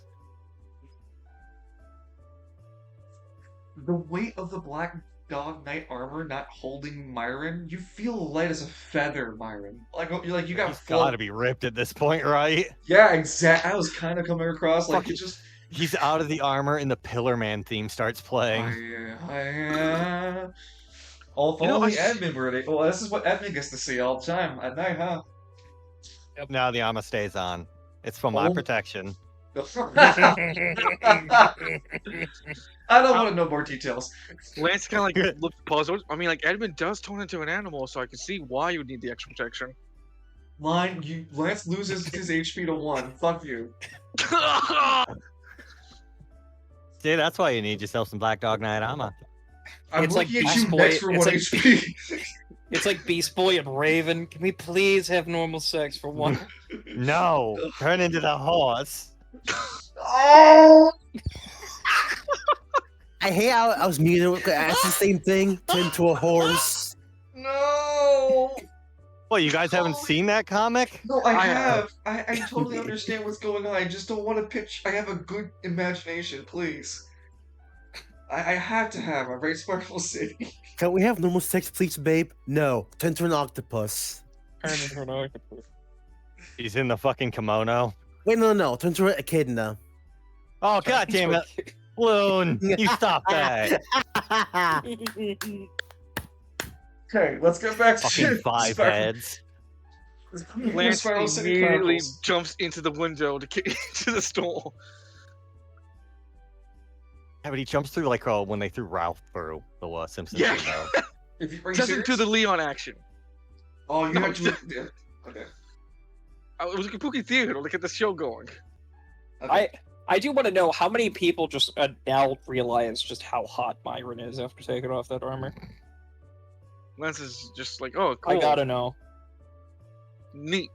Charisma goes to 14. You guys enter the shop of the stylish imp. They'd have a disco rendition, a funky disco rendition of the Legend of Zelda shopkeeper music, but because I don't have the musical talent or skill to do so and the acumen to buy someone for that, I'm just gonna play some of the Legend of Zelda music. You're just gonna play Mallow Mart. Malomart? The Mallow Mart theme. Do do do do do do do do do do do do do do. I mean, a lot of people go for that one or the one from not Majora's Mask, but Ocarina of Time. Aren't they the same thing? The only Legend of Zelda game I played was Minish Cap, so.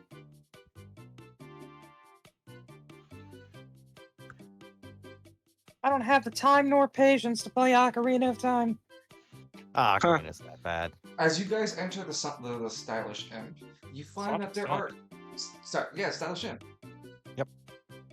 As you guys, as Myron, Lance, Bit, and Day all enter the Stylish Imp, there are about 9 or 10 other customers in the Stylish Imp. This is a pretty busy moment in time for the Stylish Imp. And you guys immediately catch notice that there is a special. Whatever relic you buy up to rare quality, you can get that relic of another one of that quality or lower for free. That's actually a pretty good deal, man. Yeah, so I believe that's technically, called a BOGO. yes. You can buy a rare relic and get another rare relic or lower as long as supplies last. Oh yeah, and the disclaimer is like half the fucking board, but it's all in tiny print. There would be more to it, like, oh, there's also deals for memberships, and there's like tiered memberships, and explaining all that nonsense. There'd be rotating seasonal relics. But of course, I'm not going to bog you down with the nuances. The most important bit is there's a BOGO if you're willing to buy and pay out for it. This does not apply to the relic scraps, only to relics themselves.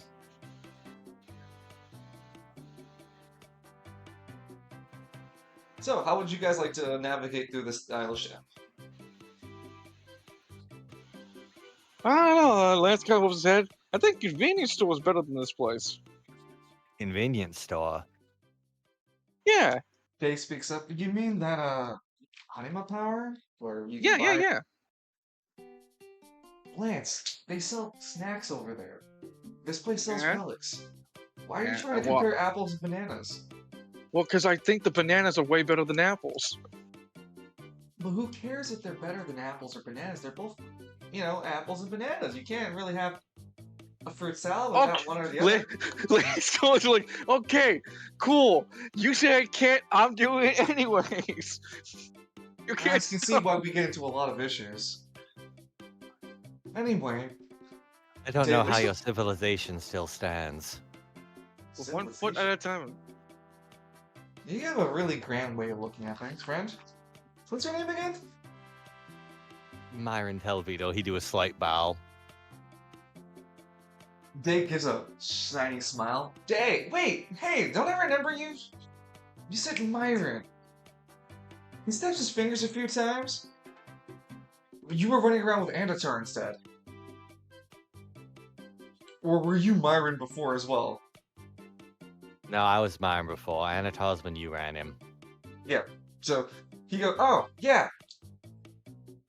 I remember. We met before. The big old monster that attacked Travail. Bay, remember? Oh man, that feels like a lifetime ago. Yes. Well, you were You were on the definitely tour. there. Yeah, you were definitely there on the door knocker. You didn't want to leave the door knocker's turret. Yeah, and then I gave you a fragment of the black hole sun. Being me. No, my one. I don't remember Myron ever holding Black Hole Sun. Lance What do totally gave it to I? him. That's how he became his bestest friend. No, he became his bestest friend because Myron gave him his entire backstory. Yeah, that part. Because they were just hanging out in the door knocker. And your exact words were Lance leaves his soul leaves his body.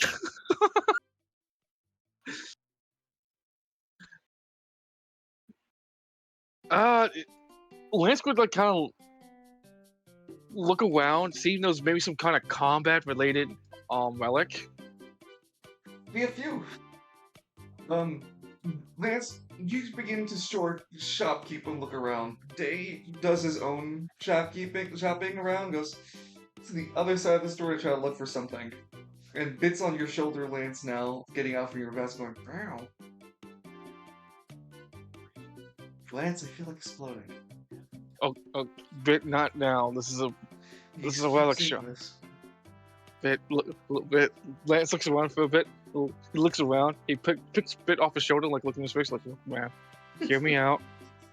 This is not the place to do it. You know why? Relics blow up.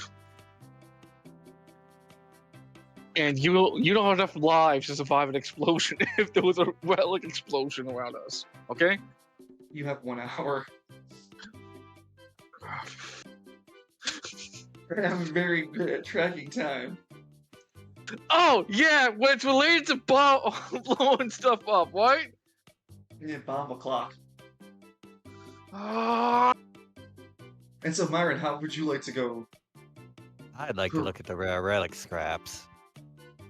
You make your way over. So the stylish imp has like shopping aisles, dividers, and you have to make your way into the store, and then to the far right-hand side, they have this large bin area, like several large metal bin areas, and a large hanging sign that reads "Relic Scrap Area," like relic scraps.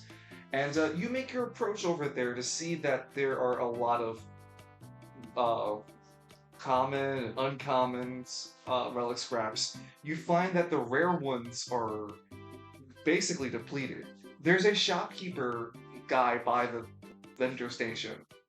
This is something, Byron, you've noticed faster than Lance, because Lance is as dense as a brick. There are He more... roleplays that D4 intelligence very well. Yes. There are some Too people well. dressed, like, there are people in the store, genuine shoppers, sure. You've noticed the Best Buy helpers, if you can catch my drift. The associates. Yes, the associates. Oh, my soul. There's a man whose face is dejectedly staring forward, but he stands close enough to the relic scraps area that you can tell he's the associate who handles this spot. He's wearing the stylish imp's uniform. That's a bright yellow shirt that has like the stylish imp's embroidered logo on its chest left pocket. He's wearing a hat. He has a dejected and soulless stare. Myron, you've seen this soulless stare plenty of your own times when the Adani have magic. And he wears black pants. And again, there are barely any relic scraps remaining. There are only 3 on sale.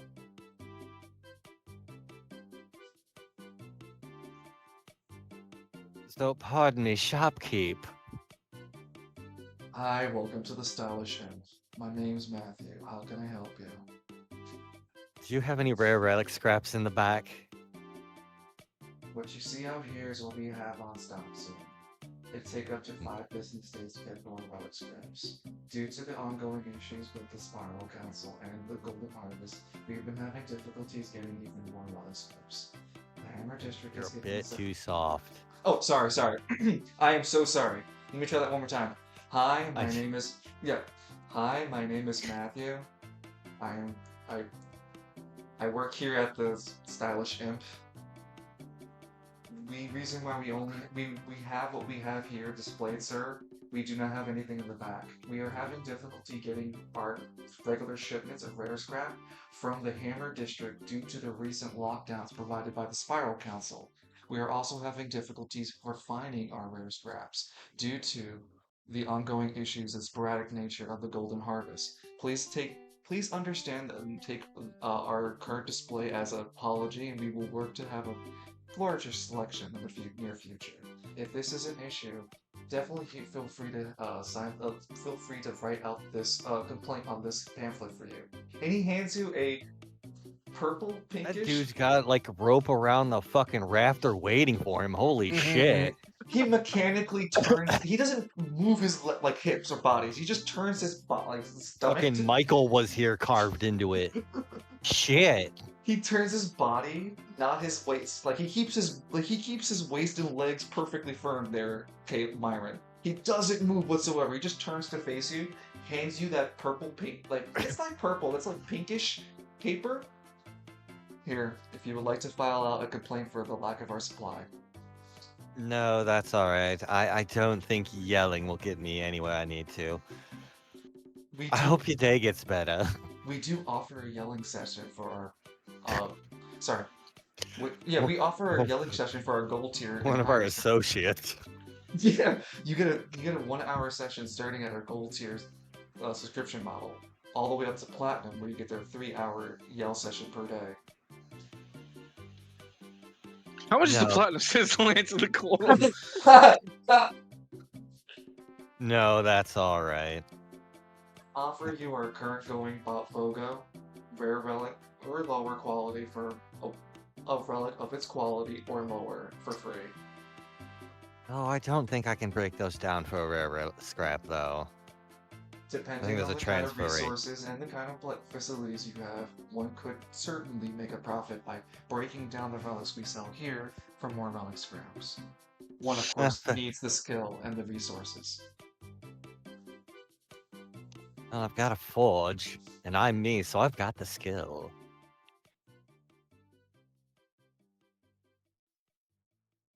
So if you require for some human, I say some Donnie, like screaming, like punchback, I am your man.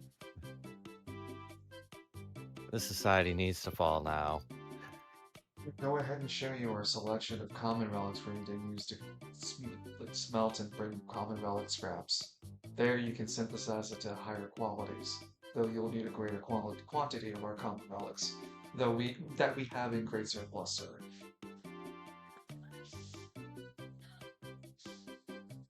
How many commons to get a rare?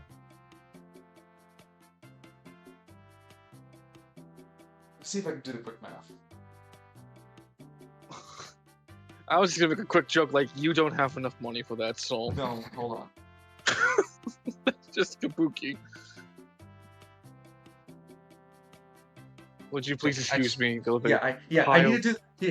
The guy would be able to do it in front of you, but I need a second to do the math because I could totally do this. I just need to lock in. I need to lock the fuck in. No, go for it. Would you mind, Soul? There was a pile of puke that needs to be cleaned, and it's calling my name. No, you don't mind me, sir. I'm gonna go give a blowjob to a 10 gauge. My God! Holy shit! That just threw me the fuck off. Okay, sorry. My math is. You want to know if how many rare relics, how many commons do you need to synthesize to make a single rare relic? And I'm Rare only relic scrap. a relic scrap, yeah, to synthesize it all together, which is possible. Definitely a process that'll give you experience, and it'll take a while, but you get experience for doing such. To make a common there's a relic, grind. there is a grind. To make a common relic, one Oh, common I relic. love the grind! To make I've one got over common. 3,000 hours in Warframe! Here we go. Here we go. Okay, to make one common relic, you need 8 common relic scrap, since it's the most abundant of the resources. Then you need 8 common. So to make that into a uncommon relic scrap, I'd be the same math. So Like to- 4 to 1? 4 commons into 1 uncommon, or 8 commons into 1 uncommon? 8 commons to 1 uncommon, and then it's 6 uncommon to 1 relic.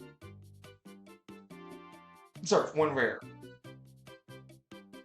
So it's not too bad. It's just, if I'm doing my math right, shit, 48 times 6, 280. Yeah, you need 288 to make 1 rare scrap. 1 rare scrap, if I'm doing my math correctly. Oh, that'd be a long time. I assume.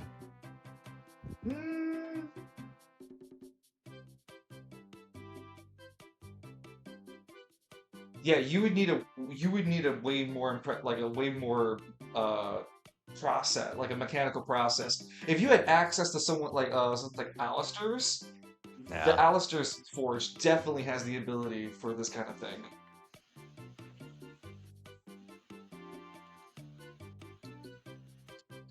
Otherwise, they can sell you the 3 relic scraps now, for sure. Rare relic scraps. Each of them are gonna go for 7,000. The Matthew speaks up and goes, "No, because we are low on inventory, we're willing to give you for 5,000 each. This offer only stands until you leave the premises, sir, or someone else buys."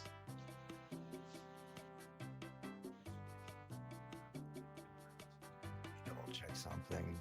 How many rare relic scraps did they have, he said? 3 3? And at 5,000 a pop? for 15k. Yeah, I'll pay that. Yep. I've got 17. Let's go. It was going to originally be 21, but Matthew gave a discount to incentivize you. Called being a good salesperson. Yep, Matthew offers you an orange ticket and goes, "Please offer this to himself. When he takes this ticket, he'll know that the discount should be applied. All right, thank you. Thank you for your day, and please feel free to fill out a satisfactory form on my performance tip. Have a good day, valued customer." As soon as Marion turns and walks away, that dude walks off screen, and you just hear the shotgun go off. It's like fucking Kendo with his daughter. Yeah, you're kind of waiting for you keep walking away, but then you hear a second blast. Lance, you're looking around the store, right? Yeah, I'm looking for relic weapons. When you're looking around, you keep finding yourself looking at common and uncommon stuff.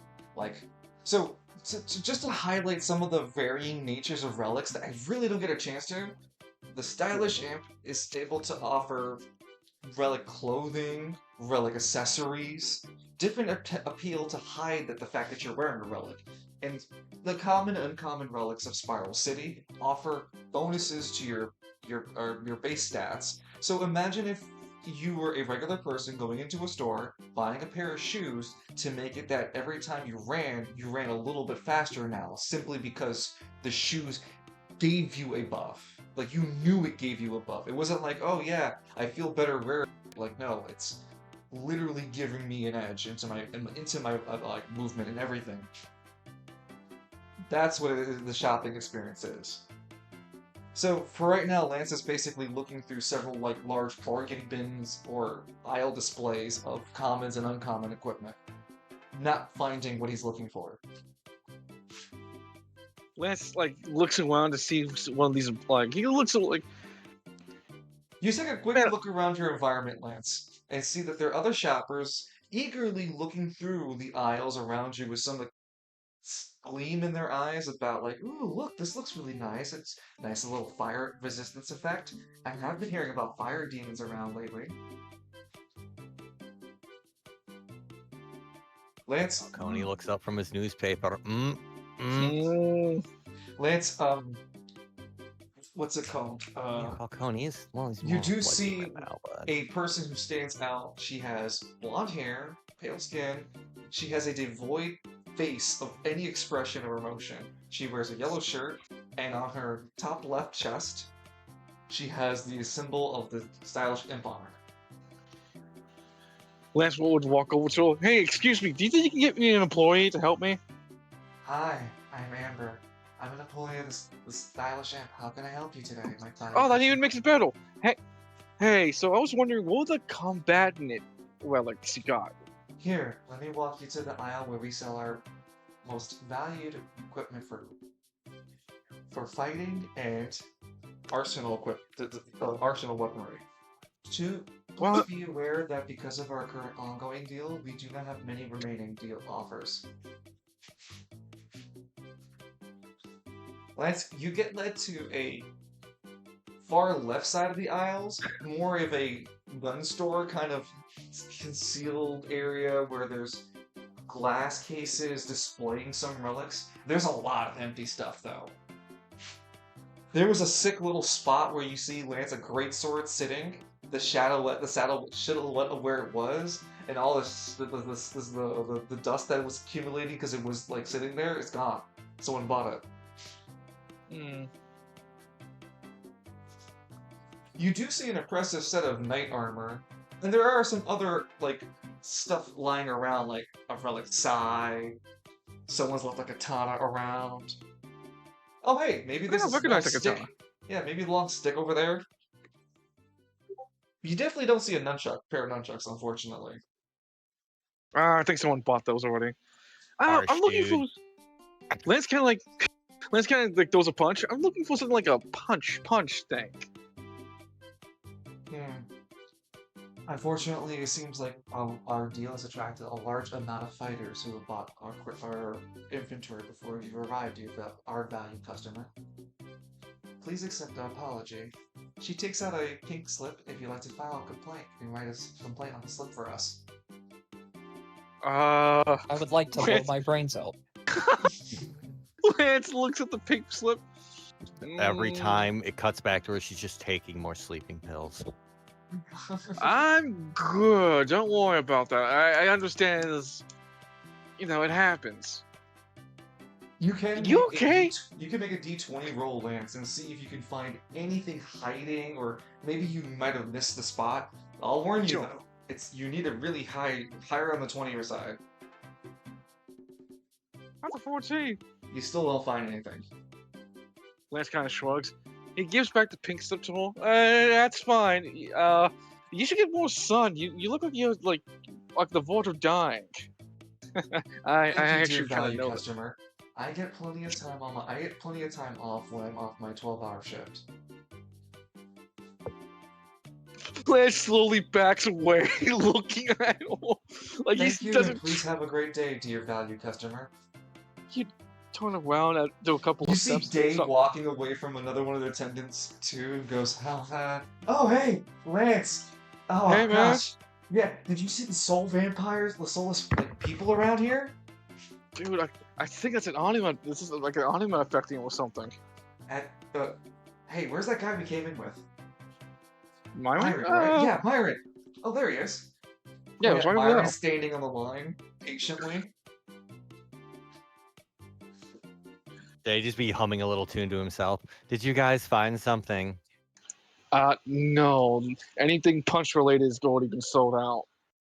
There's a pygmy Oh, I standing can in make front you of... something punch related. There's a pygmy standing in front of Myron in the line ahead of him. He has like a Lance. little plate over on top of his head, and he has a few boxes of chests on top of his head. So he's kind of look at him. squished onto the ground. Lance looks up. Oh, look at that little guy. He thinks he's people. I'm a value customer. They said so. I mean, that's what they tell everybody. No, I told me. Gill the pygmy. Lance looks back at Myron. Maybe if you can you upgrade a relic? I got a pair of knuckle dusters from someone special. I was thinking about giving them an upgrade. Depends on what you want him to do. Deal more damage. I can probably make something happen. What's It the has to wait till I'm quality, done Lance? with my little ring, though. What is with you with rings? Oh wait, it's all coming back to me. Yeah. Lance, what's the quality of the Faith Keeper? It's wow. I don't believe Myri can upgrade it right now. He can eventually, for sure. It's not. You heard the magic, Sky Boys. Yeah, it's not a now thing. It's like a down the line thing. The line moves impressively. The pygmy's the only thing that slows down the line, noticeably. The pygmy pays in a weird currency, and the stylish imp seems to be accepting it, though there is an audible conversation loud enough between the stylish imp and the pygmy to be heard between the audience and the people in the line waiting. The entire transaction takes about 13 minutes. The usual transactions were about like 5 or 6. There's the noticeable argument around the conversation of, listen, I don't care if you think that half a coin doesn't count. It does where I come from. That you signed paperwork to accept that pledge to King Pygmy. So you're accepting my fucking currency. I do as Yeah, he says, friends. but I You didn't don't want to expect to anger get King Pygmy. I didn't expect to get shafted so goddamn hard by fake fucking currency. Fine, listen, you can take this as a considerable tribute for the King Pygmy, and I'll take your fucking shitty coins off you. Hey, you keep talking shit about those coins. I'll show you what a King Pygmy's helpers looks like. Hey, listen, stay on the line, Titan Peanut Gallery. I'll be with you in a bit. I don't appreciate it.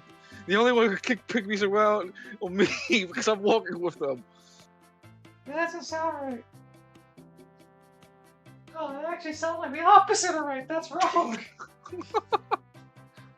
Finally, Myron, after the pygmy's done with his argument, you come up to the man himself, the stylish imp. He's definitely a fucking goblin. Through and through, dude. There's no ifs, ands, or buts. That's a Lamont. That's from Lamont. That's a goblin. Like they've seen each other before. Yes, Myra's never had a better chance to pay attention to the whole dude. He's always assumed the guy's just been green with lazy skin. Myron will look down at him and stare very hard. Imagine, if you will, Myron, you've never made a successful insight check because you weren't high enough level, or B, when you made those checks, you just rolled low. This is your first time finally succeeding. No, that's a fucking goblin from Lamoth. He's also really fucking overweight for a goblin. Like, goblins are really fucking skinny. This guy is... He is a fucking weighty, hefty man. You can easily consider him a human more than a goblin. That's another reason why you never really noticed. The reason Myron realizes now is that... I've been down to Goblin Town. Yes, that. Down, And down. the lighting, down. the lighting and the adjustments to the building, Myron finally puts together that the building and the people in it are just all part of the goblin horde.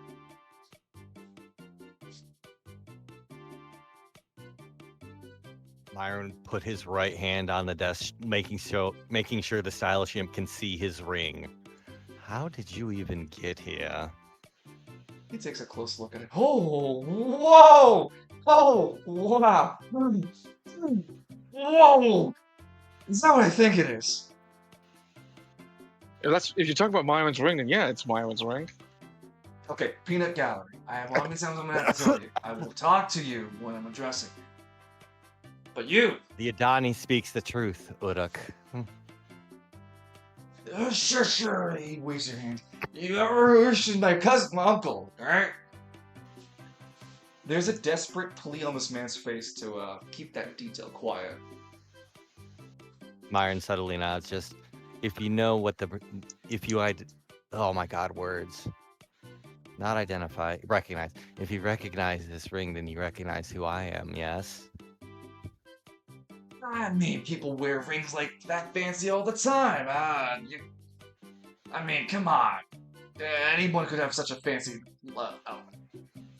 style.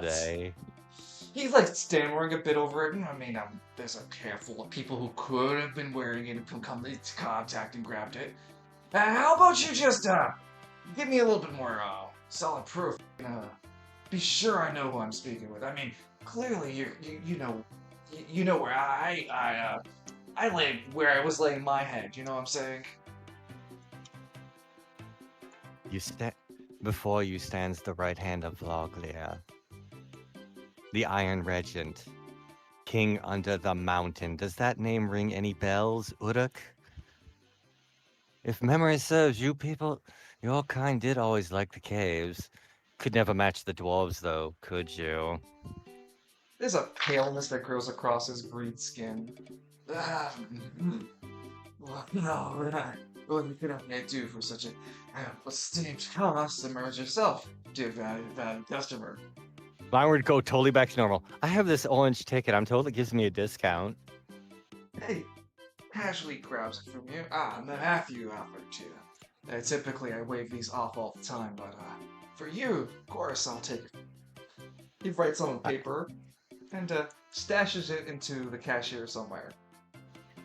I need 3 rare relic scraps, and I have 15,000 gold. It would have been something that you would have. It's like a grab it yourself and bring it to the counter deal. Oh, so it's it would have been assumed that you would like Myron would have been standing in line, like just holding it, cupping it to himself, or using a basket. Basket. He definitely used a basket. Okay. Standing there with his staff and his basket just in line.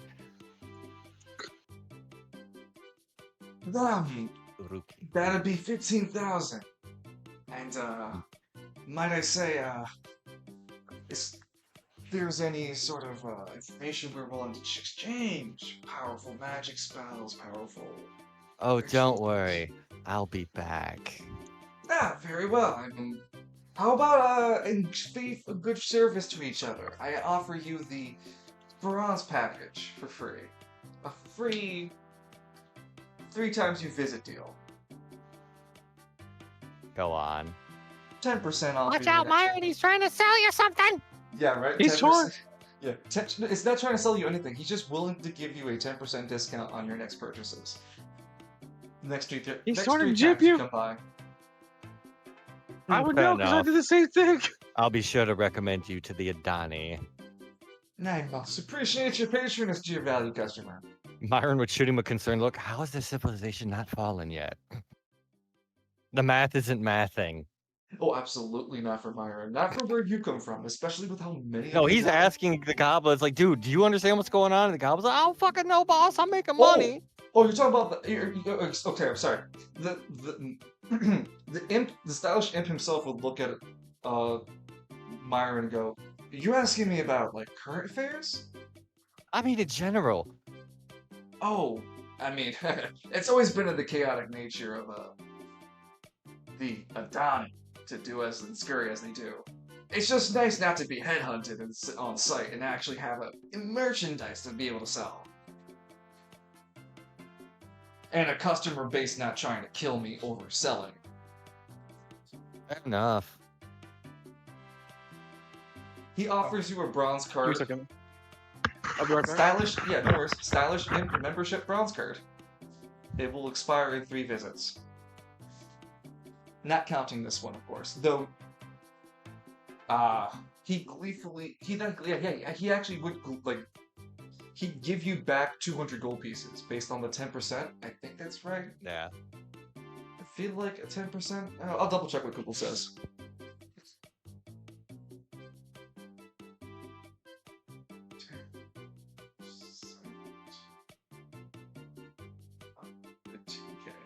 No, 1,500. He gives you back 1,500 as a show of good faith that he'll honor his deal to you. You paid 15k. He gave you 1,500 back.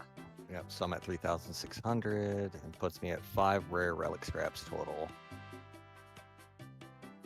I put Lance's mask on. Are we ready to go, best of best friends? Yes, I think we're ready to go. They comes up. Yeah, I don't think I'm buying anything. All right, I'm ready to go. I don't like this Let's go corporate. Yeah, let's go get our stuff back. You guys leave. Oi. Tickets, please. Lance offers his. Myron, you offer yours. No funny business. No one lost theirs. No shenanigans. Your relics are returned to you safely. Hooray. Myron re-dons the Black Knight armor. Lance re-equips the the Spiral Champion belt, and Faith Keeper his punching gauntlets. And then Lance has to pay a total of 1,000 gold pieces to travel you guys back and forth to return to the Sauntering Stout. To which, when you return, Edmund, are you there? Yes. Edmund, you have been talking with a visitor. You've been speaking with a lady who's basically dressed up like a witch. She's explaining to herself to be Vivian. Oh, And- yes, Vivian. Yep. Oh, the And she's Shrike? just- What? Shit, okay. Yeah, basically, she went for her. I think that was accidental too. It just lined up like that. When you Such guys is the will of when you causality. guys re-enter the Saunterings Down, Vivian turns to face the with Edmund and goes, "Oh, hi everyone."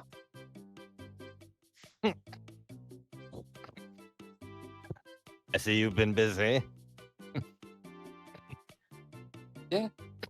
This Vivian came back. Season 1 Lance cardboard cutout. Oh shit! It falls over when being looked at. Day goes, "Oh, I'll fix that." He puts back Lance standing. There we go. It's like got masking tape wrapped around it. Part of the head is just gone. It's the same stand-in that they had in Travail too. The original one. Yep. There's only one. They all share it. Oh my But it's god. cardboard, so it takes hell in transit. Okay, so Vivian just casts a big old smile as she also has her own, like, relic staff. It would be a gnarled wooden staff. It has a curved inward into itself. It's just wood, though. There's no specialness to it. It's just a gnarled wooden staff. She wears a purple cloak over herself, and she wears a modest street outfit underneath. She dressed modestly. There's nothing flashy or showy of her outfit or attire. She is a little bit taller than Edmund, but she is still on the short end. She approaches Myron. I've come back to formally be able to accept to become your apprentice. And I did Oh, bring, yes, very good. and I did bring back the book I promised I would. She hands you a copy of the full story, the full story, songs, and verses of Lamoth. Written by...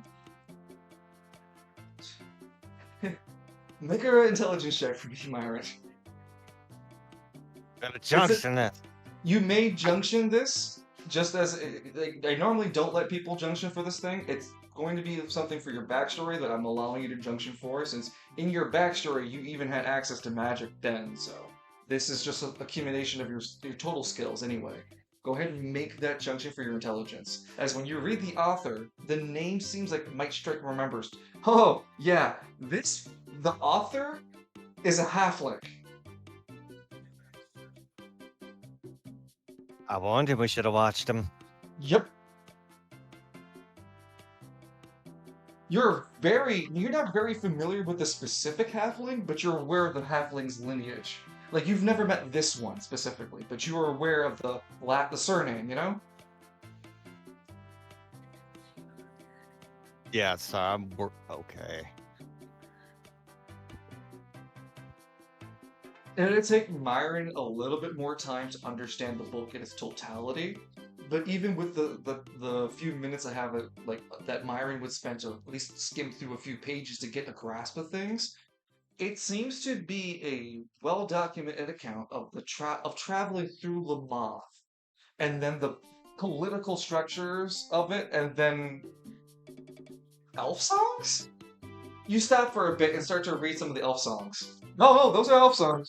They're talking about fucking leaves and shit for a couple of paragraphs.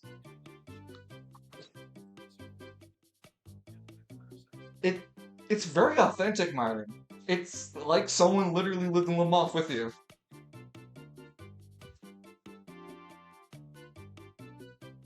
Vivian looks a bit perplexed as Myron has this like real focused look like, are you okay? Myron just slowly looks up from the book. This is an accounting of the years before the first age and the first age, and some of the second. Is that important? It's the history of where I'm from, and someone's got access to details he shouldn't have. I.e., Myron? his race didn't exist when that happened. Myron flips to a certain page, and then Myron was bathed. Like intimate detail. But anyway, he'd immediately get a panic look, flip to a certain chapter, going, no. Oh no, it made it in. It'd be in brief mentions. It wouldn't be like a complete detailed, because it's more like someone who's hearing things and getting everyone else's like story about it. But it's not like he's saying it. Myron gets bodied by a magic talking dog. What's up? Lance, the cardboard cutout of yourself fades into the ground as you re-emerge from the ground. Hey. No, the pygmy stage crew gets it. And he just walks in offset with a cup of coffee he didn't have before.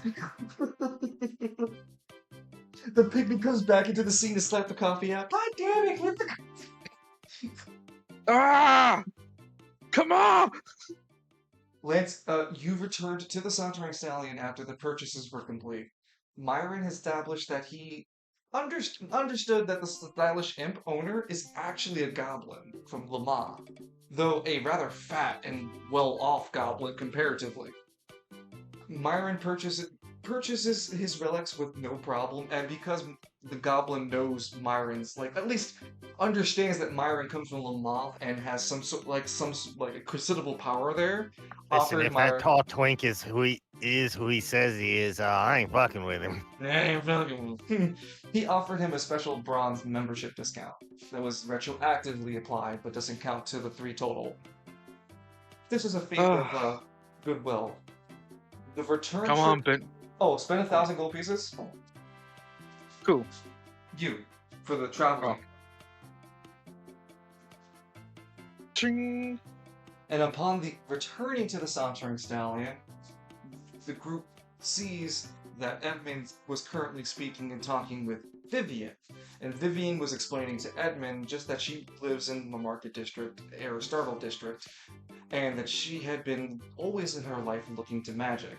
There was a store that she used to grow up around that deals with a lot of magic trinkets, and she thinks that the owner is a magician, and she was always trying to become a mage off of him. But now that she found Myron, well, and Myron's accepted him to her, she's definitely just gonna stay here and try, and then that's when Myron appears. So Lance, you return with Myron reading, at least skimming, the book that he was promised by Vivian, the account, the stories and songs of Lamoth, from an author of a halfling descent. Myron is essentially stun-locked while reading the pages. Taking psychic damage. As you will. Thank God for the Skull of Calderon.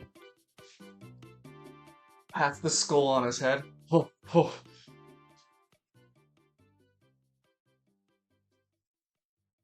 Lance, how would you be reacting in this scene? There's a woman who's dressed like a witch in the Sauntering Stallion. I'd say the common myths and mythoses of witches and witchcraft and magic would exist in Where's your Spiral black City. cat? Vivian looks a little bit confused, like, what? A black cat? Yeah, you're supposed to have a black Leaps cat. from Lance's shoulder to Vivian's shoulder. Wow. Hey, you don't count. Hi there. Hi, I'm Viv. What? You can speak? Vivian I looks wish you did. surprised. Well, I like to explode. Lance, I want to explode. Vivian looks confused. You can explode? Can explode. Come on, Ben. I'll take you outside. He starts to glow. Lance just like sighs. I'll see you guys in the bed.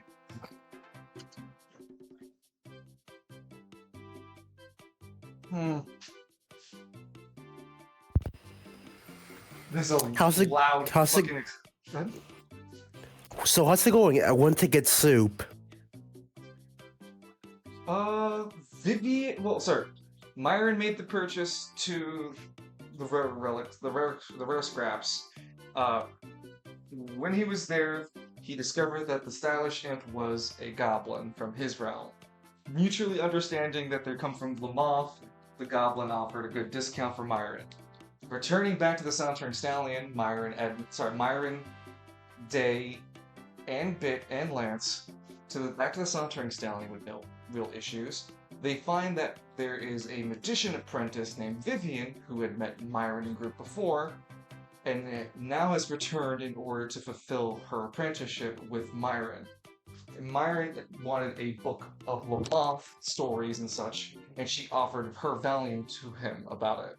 And he just is now currently stun-locked over it, and we're role-playing through that as Lance is taking Bit outside. Okay. Vivian goes, "Oh, is anything I can help you with?"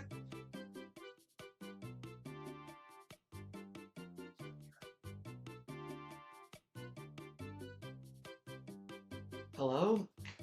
Myron?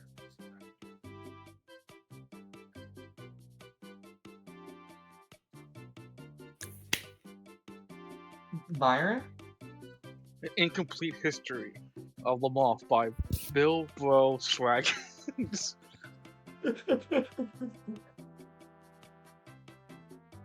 No, yes, I'm here. No, no dogs. Yes, I'm here. Dogs? I don't like dogs. Duly noted. I don't have any dogs, so I'm not disqualified from casting learning magic, right?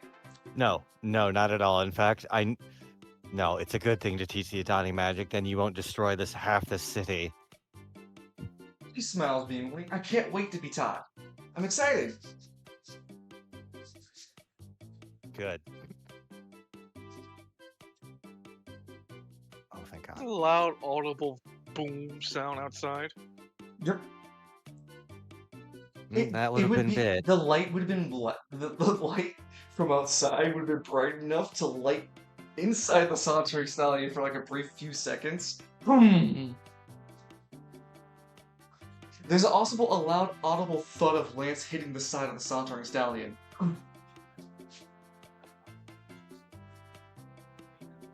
What the hell was that? Rivian yells. That was Bit exploding. He does that. Bit walks back into the Cyneric stallion without Lance. Hi guys. I He sits on a suppose you table. just left Lance out there. I think he'll be back. Lance crawling in through the door. Uh, Bit licks his fur. Get off the table. Looks a little disgruntled before complying and jumping off. I'm only doing because I didn't want to be there anymore.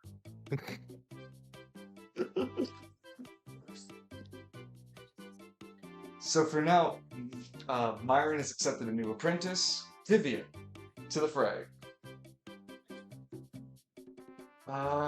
Edmund, what did you want to do for you're finishing your article, and Yep. essentially, so as you finish your article and publish it, you're still gonna get like views and like traction to it. I just have to stress that because of the nature of your work and the how many times you've made these kind of articles and how often now others are writing similar exposés, it doesn't have as much gravitas to it as it normally would within the box net.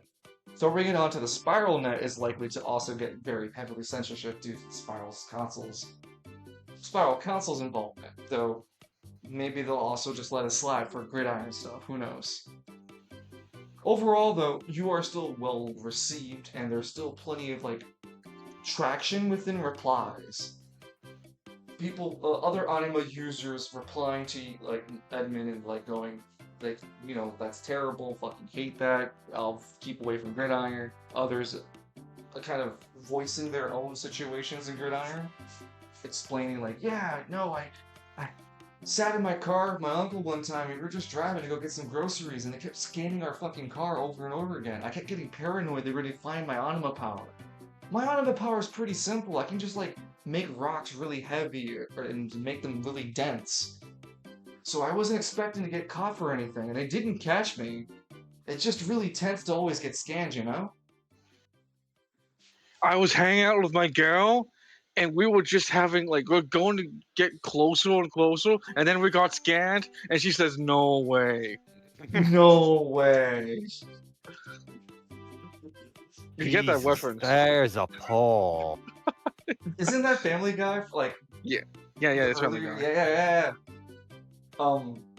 One interesting note, Edmund, that I'd definitely say with all your time on the BoxNet, with that, you especially with the Gridiron stuff that you're researching and writing up for, you'd come to understand that Gridiron is not using the Spiral Council to help with their trafficking, like not trafficking, but with their anima users.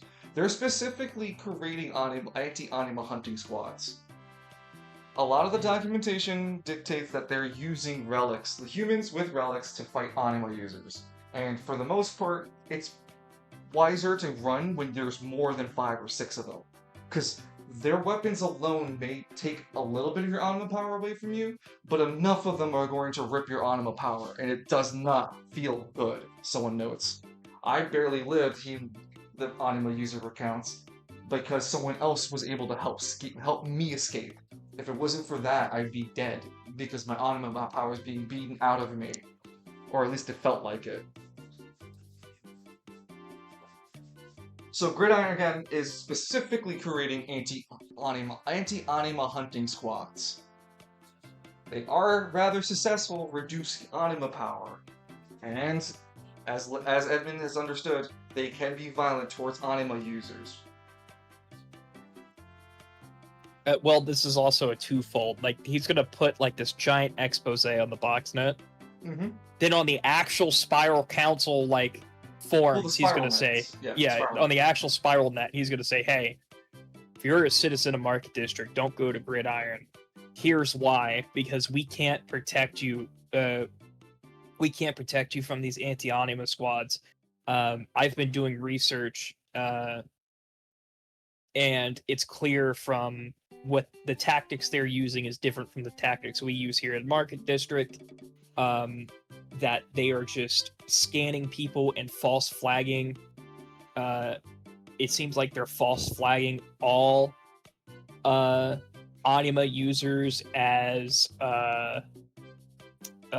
unstable, even though from what I'm gathering, the same technology they're using to scan for someone's anima is like the anima detectors inside the Crimson Court, which is just unbiased and does not prove that someone is an unstable or not, just proves that if they have one or don't have one.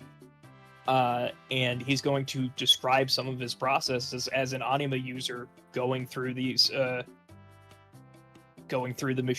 like, he's going to tone it down, of course, for the spiral net, but he's going to say, hey, this doesn't feel good if you're an anima user, and I have to go through this every month to continuously prove, hey, I am an anima user, this is what I got to do to get my ID done. And he's basically saying, he's basically like posting on the spiral net, if you or a loved one is an anima user and you're a Market District citizen, do not go to Gridiron because we will not be able to help you. I think for the most part. And that's all the details he's going to go into. He's not going to go in extensive detail like he did on the box net, because that'll send people after him. But essentially, in the spiral net, you're just saying don't go for Market District anima users not to go to Gridiron. Yeah, but he's going to go into extensive detail On the box net. Yeah, on the box net, just not on the actual spiral net itself. Sure. So I like to imagine, because you have these two different things going on, the first bit was the box net that was way more important to admin, and you hammered that out by your Saturday evening, and you were able to basically copy, cut, paste, and change some things around for your spiral net post. And for the most part, you got it done by the late evening. You come to on Sunday to go through your day. You can see your posters kind of hitting some numbers. On the spiral net, you can see that there are multiple comments that are just nonsensical. It's almost as if you're just being hit by spam.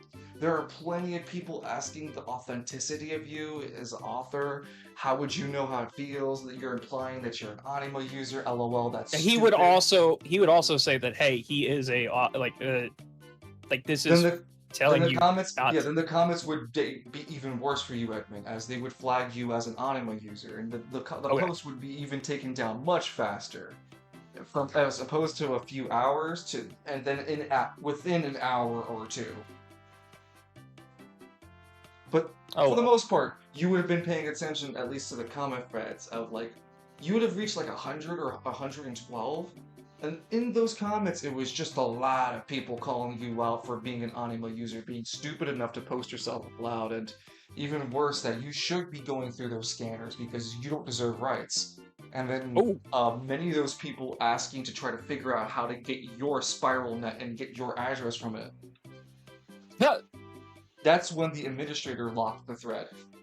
It would read, the Spiral Council Administration thread master has locked this thread.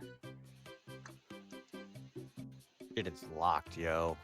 You would also receive a notification from that committee regarding the violation you did against their guidelines, and that there's a strike against your profile, and that you are to be summarily summoned to a to any of the district's police headquarters to essentially face an investigation held and processed by either the city districts or the Spiral Council, with a joint operation if necessary, to determine if you are an anima user and an unstable at that.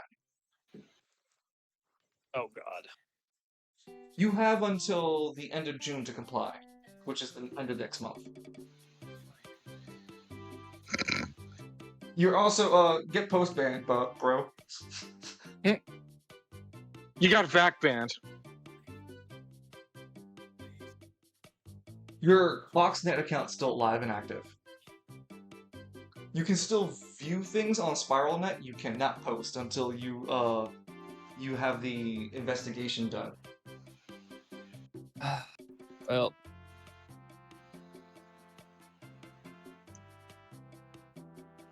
oh well. The Anima users have got your message on the Boxnet, and it'll be there that a lot of people will be able to see your message and get that across in that way. One of the posts reads, Lamal, they got him. They got him. Oh my god, could you imagine someone makes another post like, hey, did you guys read that other post by a guy who said he was an Anima user? What an idiot, lol. Yeah. Says totally not Anima user 8282. Totally not Lancelot. What a digital dummy. And then I think we're just gonna wrap up with Cynic's final bit of his fight.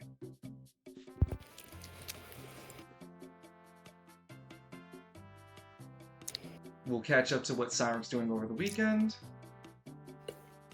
And then we should be good for today. Cynic, are you ready to finish off your last little fight? Yeah. 1 second.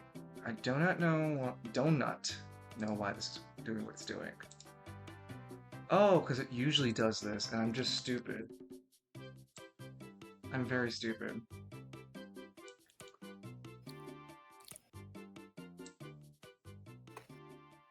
So you're standing in the Caribia West, in front of the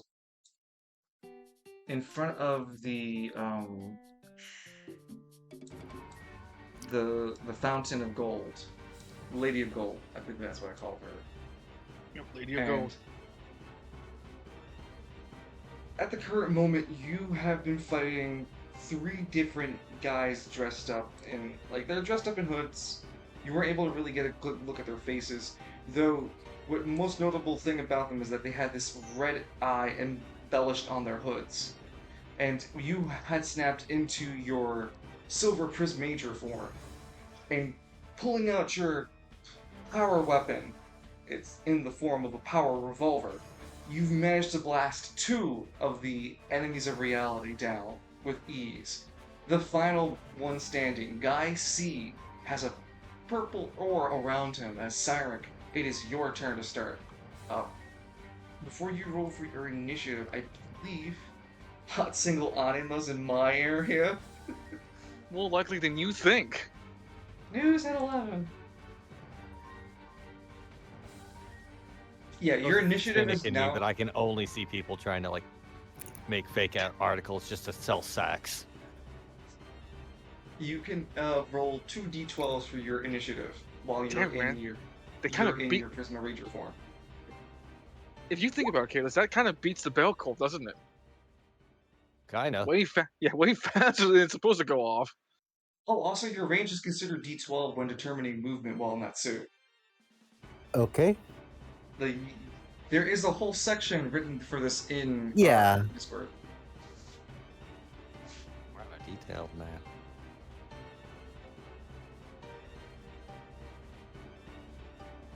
So you have 2 decisions, a movement and a 3 decisions, sorry, a movement and a reaction, and a free action per turn. Well, I'm gonna blast Guy C with my Prisma Blaster. Yeah, go ahead, Nil. That is your junction. Junction and 3d8, I remember. Yep. Junction first. Not bad. Not bad at all. Okay. Yeah, you definitely fucking hit him. So when you hit this guy, he spends a reaction and makes a Hail Mary roll. Roll for damage.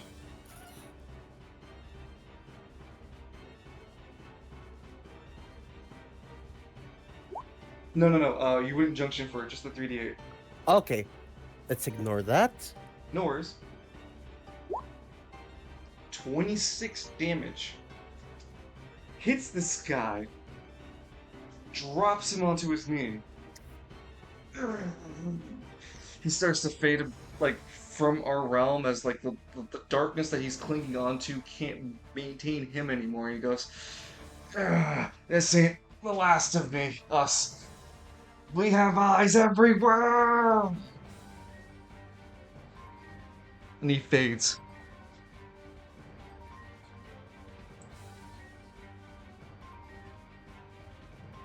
The only one that didn't get killed or exploded on defeat. Can I shoot him too? Yeah? Damn. Damn. This Yeah, fucking. make sure- Yeah, just like point blank right against the head and like. It's a very effective tactic. I wasn't even gonna let you roll for it, dude. It's called a coup de grace. That's just you kill lethal. Don't worry. Coup de grace. Thank you, coup de grace. Yeah, that's what Hercule used to say in Budokai 3. It's wrong. He's pronouncing it wrong, so I love it. Another loud, satisfactory Dynamite kick. silver laser Dynamite energy. kick! That's what I would know. I gotta spam the shit out of that. Sarah, you feel that your It was an easy move. you feel the heavy, oppressive air around you hasn't changed after their defeat. You've also started to notice that there aren't a lot of people walking around Caribia. Yeah, that's extremely concerning.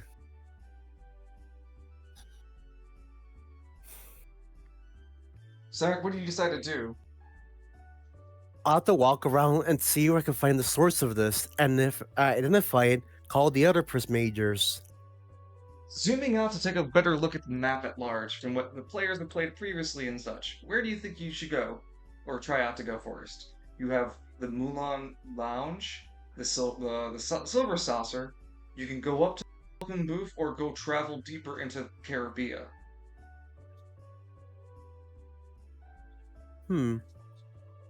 What's a Silver Saucer again? It's a It's- arcade place. Think Final Fantasy's Golden Saucer, just Silver Saucer. I remember now. We went with Alistair. Hey, look at the You guy in also- the giant pygmy suit. There's a big guy standing with a pygmy suit waving his hand. I hate my life and my job. Do It's it cultural appropriation.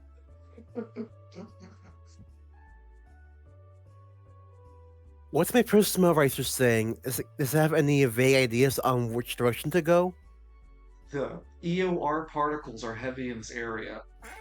You're just getting you're getting false positives everywhere. The only thing you're certain of is that they're around. Oh man, they are certainly fucking around. Am I right? I guess we'll check the Silver Saucer then first, since we're the closest one there is. Sark, you begin making your way closer to the silver silver saucer, and you find that while you're in the Prisma suit, it is very easy for you to just walk and just speed through things. Like you move and your strength, all your attributes are just heightened. So the already impressive Starman is now even better. Well, getting to the Silver Saucer, you find that there's still no one around. Where did everyone go? Bingo. Yeah, really. Lance looking with a fucking smug smile. Yeah. So what? We walk inside and it's still empty?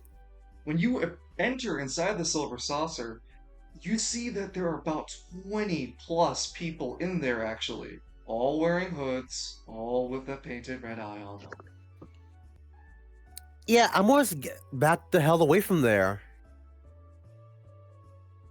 We cut away from Cyneric backing out, and then they all start to turn to face with Cyneric leaving before aggressively trying to chase after Cyneric. Oh god, it's like that. Lord Las Plagas. Attila! Mother!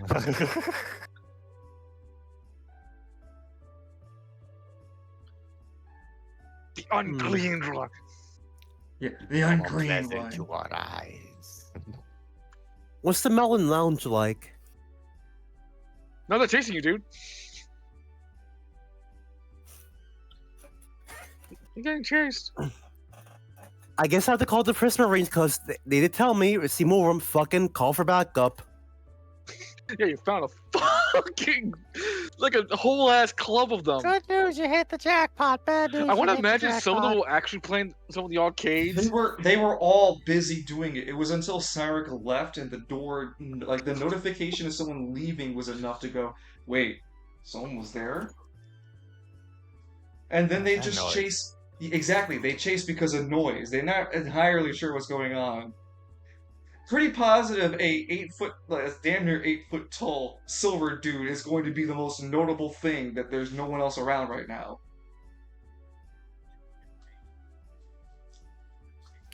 Right then, I'm gonna call for backup and see how it goes. So you're gonna stand in front of this building No, while you call for backup?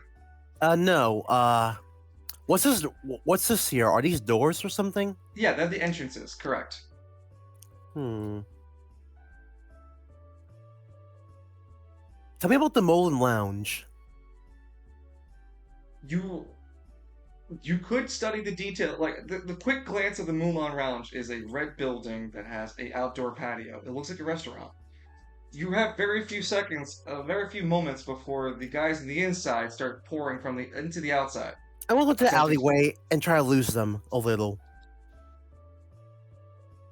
Sure.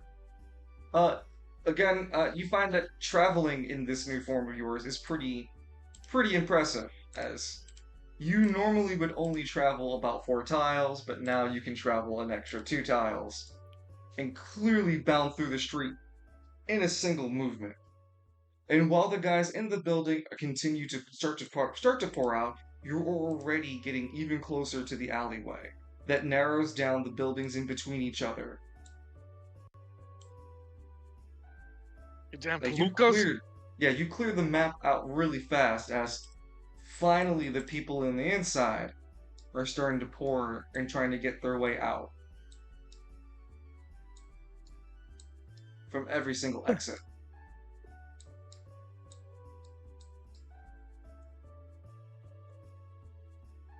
Surely a terrifying sight. Dios mío. Look at all the- Milo! Dios Get- Milo. He like the Simon gets to a spot in the alley. He sees a pygmy pop his head out of the fucking trash can. Get your own damn spot. This is my place. He hides again. Never. I'm never coming out.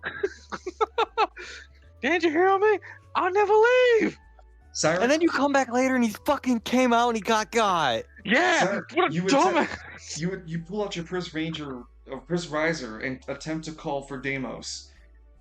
How do you call in for backup? This is Christmas Silver. I've detected a whole bunch of anomaly cultists in Caribia. Found a whole building of them in the Silver Saucer, requesting enable members for assistance. It's just static. You've never heard static on this line before. Oh, that's not good. Ah, shit. Sir, Of your course- Geiger counter is going off like crazy. It was going off like when you're at the Silver Saucer. It's going off crazy when you're on the other side of the street. Oh shit! I'll have to get out of the alleyway then. It's not just the alleyway, man. You gotta get out of this district. Yeah. Where do you gonna go? What does this lead to?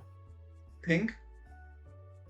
Right here, top of the map, top center. I mean. That would be leading you out of Caribia into a And- welcome area / parking lot zone. And down here. Deeper into Caribia.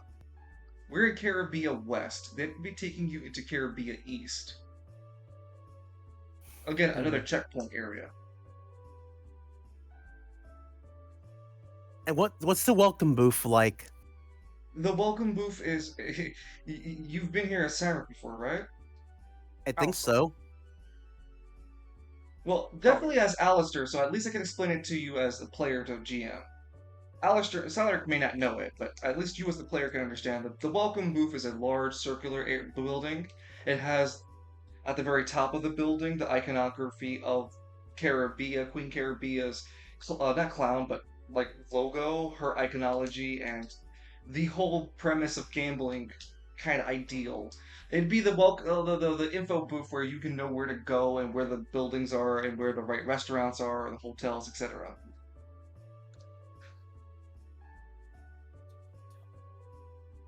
Hmm. Oh, maybe we get higher altitude. I can contact my allies. Let's try that. Okay, so where do you want to go? I want to go in. Can I don't know, climb up the fucking building or something? Well, you're in a particular alleyway, so that you're in between two buildings, and you would need to go back into the street and then walk down to the welcome booth. If I'm in between some buildings, can I climb a wall or something? Definitely allow you to do so. Using a suit power similar to Demonic Point, you would be able to clear the climbing without using a without having to roll for a skill check. You go from 10 to 9. Okay. Okay, so you manage to with a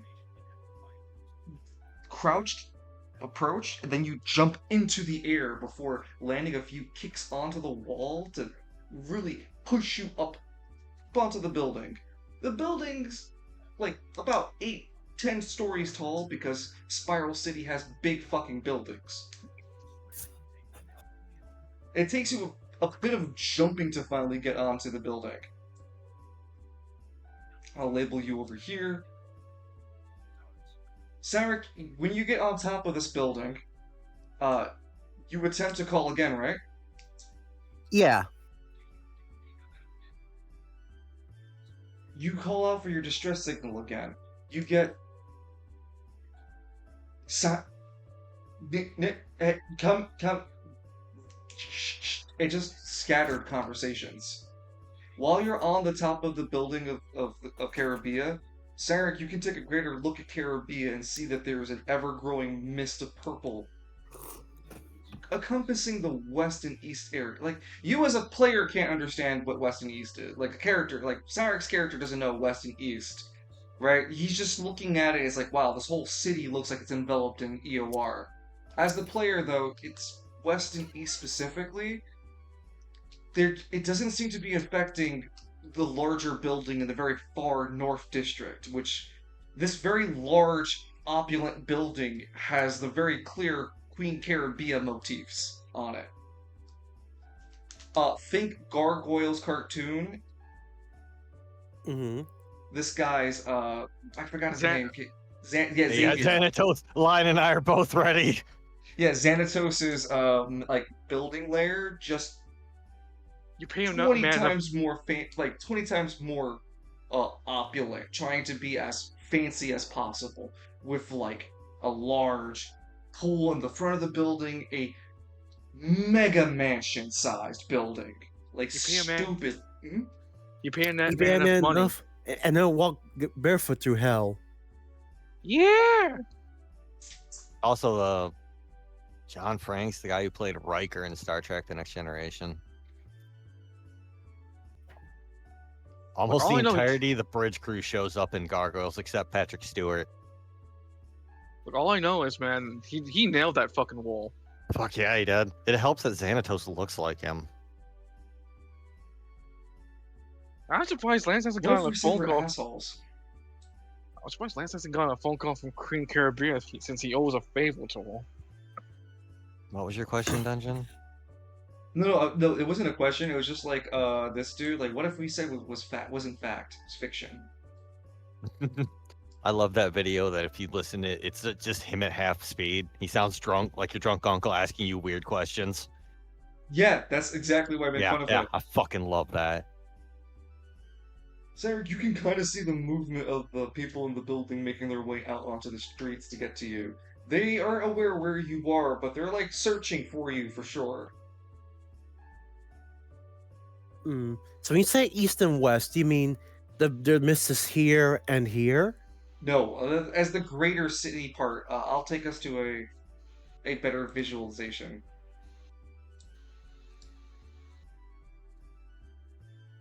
Caribia is divided into north, south, west, and east. The street that you can connect to, if I'm not mistaken, oh no, sorry, the west and south are the districts that are open to the public. So this district is where you currently are. The sub-district, this is West Caribia. This is South Caribia. South Caribia is where the tournament took place for the Battle of Eternity. It's also where the Princess Anne Hotel is. The north section is where Queen Caribia and her business resides, and presumably the East District, if no one's been here before, is where all the high player characters are in terms of like business with Caribia, the high players, the high rollers, the penthouse exclusive experience. The top dollars as well. The top dollars are the police enforcement of Caribia. Thugs hired by Queen Caribia and ranked based on their salaries, actually, because their salaries are based on their skills. So, depending on what It's a their meritocracy. So depending on what valued top dollar you fight, it depends on how well they are. And they actually use the American system.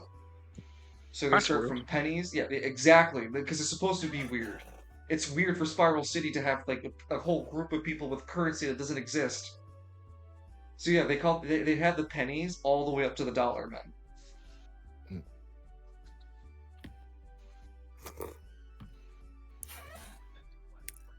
Did it help you out, Cyneric? So top players here. Oh, sorry. Top players here. The queen is here. I'm here, and this were. No, I mean it would be other people. The West and South are open to the public, correct.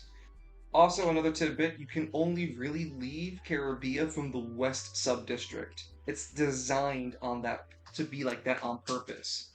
Queen Caribia didn't want the neighboring districts to all have access to Caribia. It's supposed to be an exclusive experience. Damn. I have made mention to a few times, like there's a clear division. Like you cannot just walk into South or East Caribia. You have to go through West Caribia.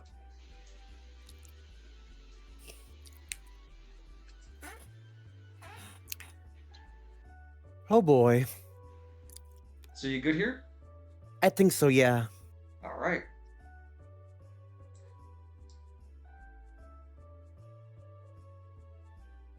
I won't count that towards time against you, though. That was just you needing to understand the situation at hand for you as a player to better make choices with your character.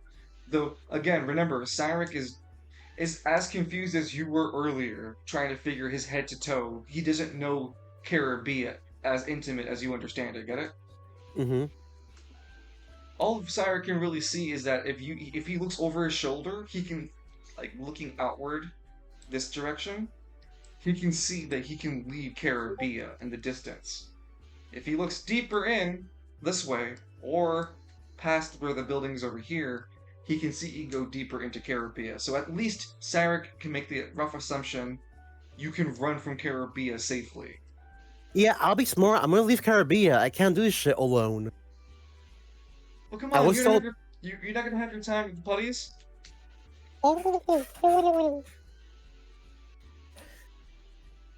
Action boy now! Action boy! Come on, fight the But these putties, I don't know, man. Unless unless killing them would weaken the stranglehold they have here, so I can contact people. I don't see. Running's the only Good. smart option they have.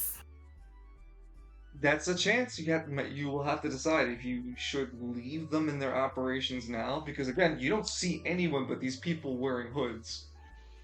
This is the most concerning thing Cyneric has been noticing. There's no civilians. It's not even cars. I wonder if I were to run to a different section of Caribia and change back, they can't recognize me anymore, right? Because they haven't seen me under the suit. Not this fresh group, no. Though, remember, you give off this sensation or feeling around you and if you use your silver powers around them, they'll be able to detect you right away. There's also fuck no one in Caribia right now, so you stand out like a sore thumb of someone who doesn't belong. You know, fine. Yeah, I'm gonna leave and come back with backup. I'll be smart. Dipping into your suit's power, Cyneric, you manage to get the strength to bound out of Caribia and start running out of it. It doesn't take you too long, and we'll get back now to a world map view. Ah! Hot. Oh, We'll have Cyneric at the tail end, at the entrance of Caribia over here. And where Cyneric is where Caribia's entrance is, as well as the entrance to Nelgro District. Kind of just wraps itself up as a terrible hill to be around. It's a bad hill. An awful hill. Well, Leans in, you bog have to be hill. you have to be very deliberate to go to Nelcro though. So it's like there's this huge, really big parking lot, and then you can kind of tell if you've been to if you've been to Nelcro.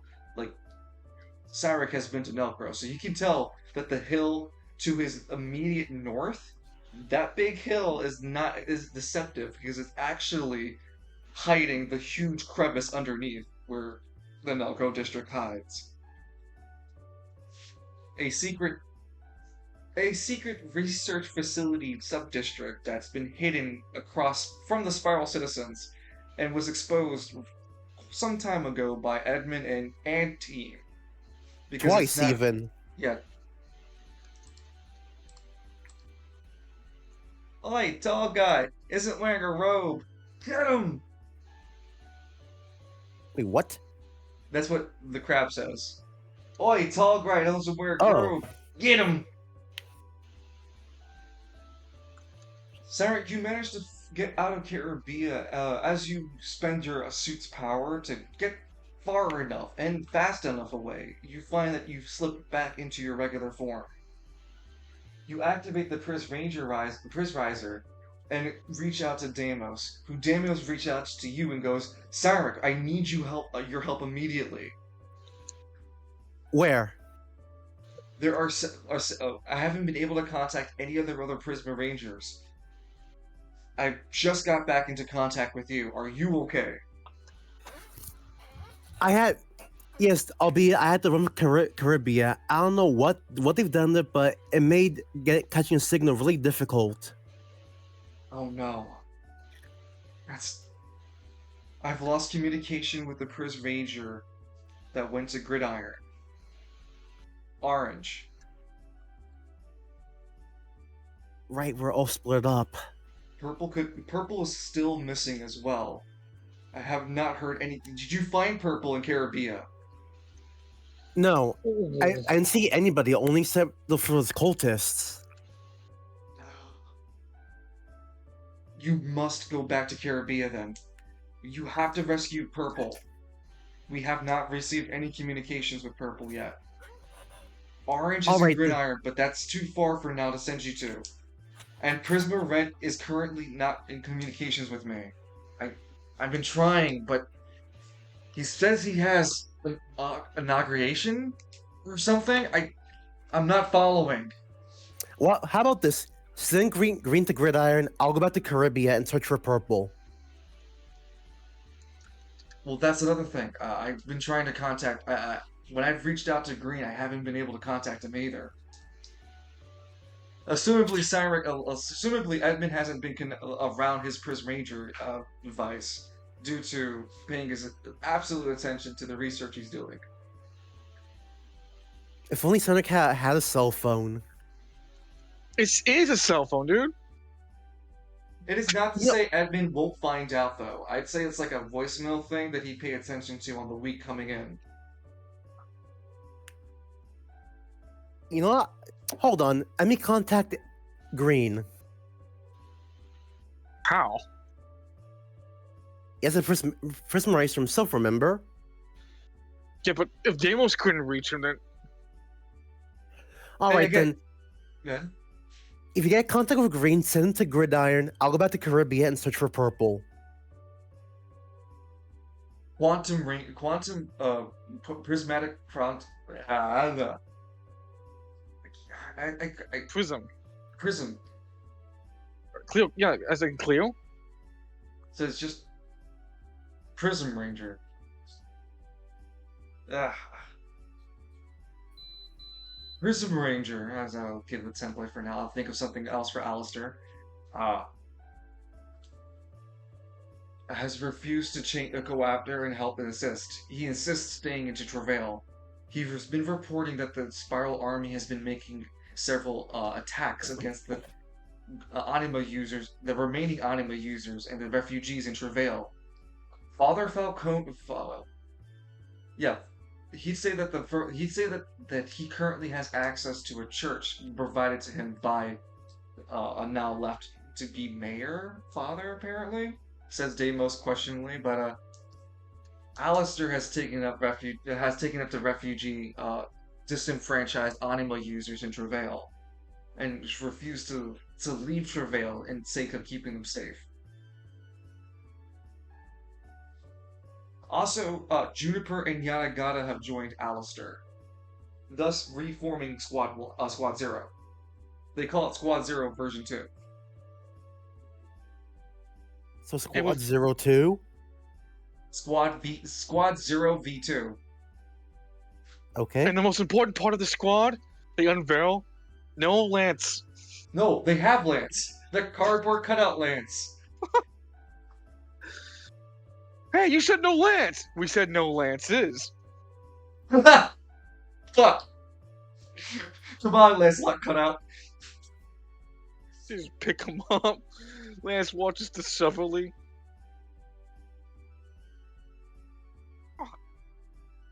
Oh no. No, that was easy.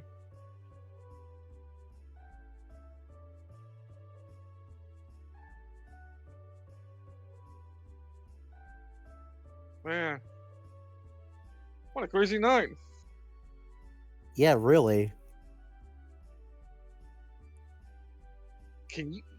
You should have probably asked... Kids, are you trying to talk?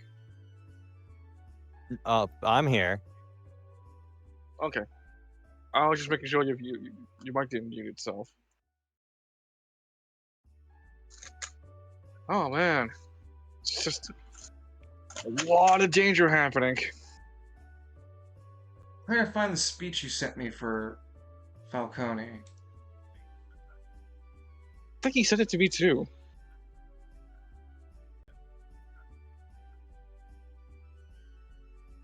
I do want that explained or sent out. It should be in the Spiral Yes. City General chat. I got it right here. I don't stress you to try throwing yourself for it. I will share it in at least the archive. And put it into the archive. Where is it? Okay. Mayor, Bishop, Father Falcone's speech to West Day. So.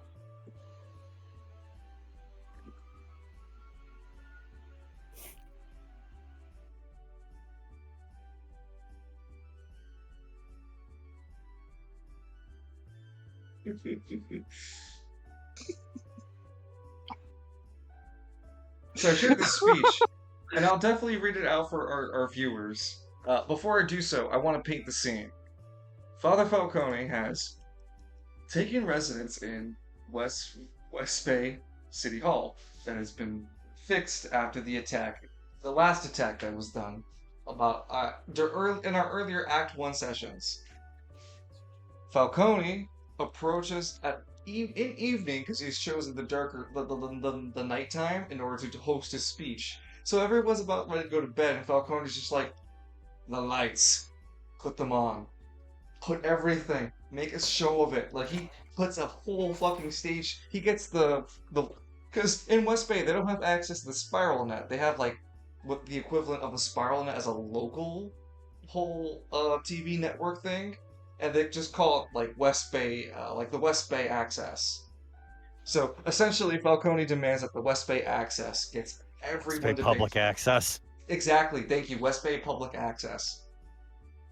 So Oh, not the P. WBP. So WP. Just a WB. So WBPA.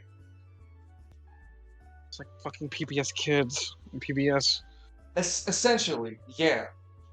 It's just that there is no other real channels or like there's no channels as a radio or a TV station that's willing to stay in West Bay other than the West Bay Public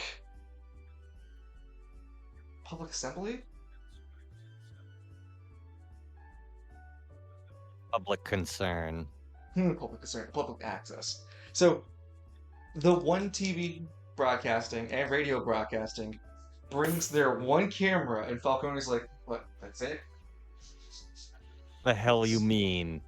We don't have much here, man. That's it." And there would be a sizable group, though. I would say at least 80 or 90 people would show up, and they wouldn't be as disheveled as Falcone would have expected. They'd be dressed up nicely enough. They're of the handpicked for West Bay people who live in the West Bay North to actually come out to see what the Spiral Council has. See, Falcone would first be led forward by his newly gained assistant, who she was providing Falcone with like the real guidance to navigating his new role because she was helping the previous guy, Argus. Then she was kind of in the interim of handling things whilst the Spiral Council was waiting to deliberate justice, like deliberate who would lead West Bay, and or if the West Bayers themselves would just rise up and take over the fucking establishment again. Though it turns out that Falcone has become that. So she's been working with Falcone. I think I called her Alyssa.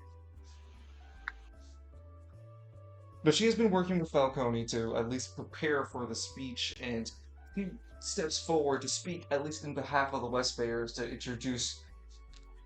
And she does the whole fucking 5-minute goddamn title drop for Falcone. Damn right. She takes a pause between the 3 minutes to drink some water. There's like an uncomfortable, like, are we done? And then she continues over the person, and then they go, oh, okay, I guess we're not. And by the way, Falcone's not even on the stage yet. When she's finally done, the curtains pull away dramatically. Falcone's still not visible to the audience because there's just enough shadow to hide him. Then he steps forward after a few seconds to dramatically reveal he is wearing the R-Shredder equivalent of armor that he had commissioned. This also hides his power level, his power tier. So he appears to be weaker than he truly is. The armor had been crafted and had also been given a special little secret extra function for the the quality of its craft and for the weight of its craft, like waiting for how long the craftsmanship took. The armor also has a little bit of an ability that once per day, as a single attack, Falcone can, when he's acting like a power tier 1 wearing the armor, he can spend once a day to just swing a punch that's true to his actual strength while wearing the armor. Otherwise, he just truly is a power tier 1 unless someone tries to like break into or hurt him. The trade-off is the reduction in his power tier gives him even more defense. The armor is nigh impenetrable. It has 48 defense. It's Jesus! It has some of the highest defense in our roleplay due to the fact Falcone is a power tier 6, essentially going to a human. And again, that doesn't mean he is power tier 1. It just means his stat is put there as in any attempt to detect Falcone's powers are completely thwarted by the fact he appears to be a power tier 1. You get the joke, Lance.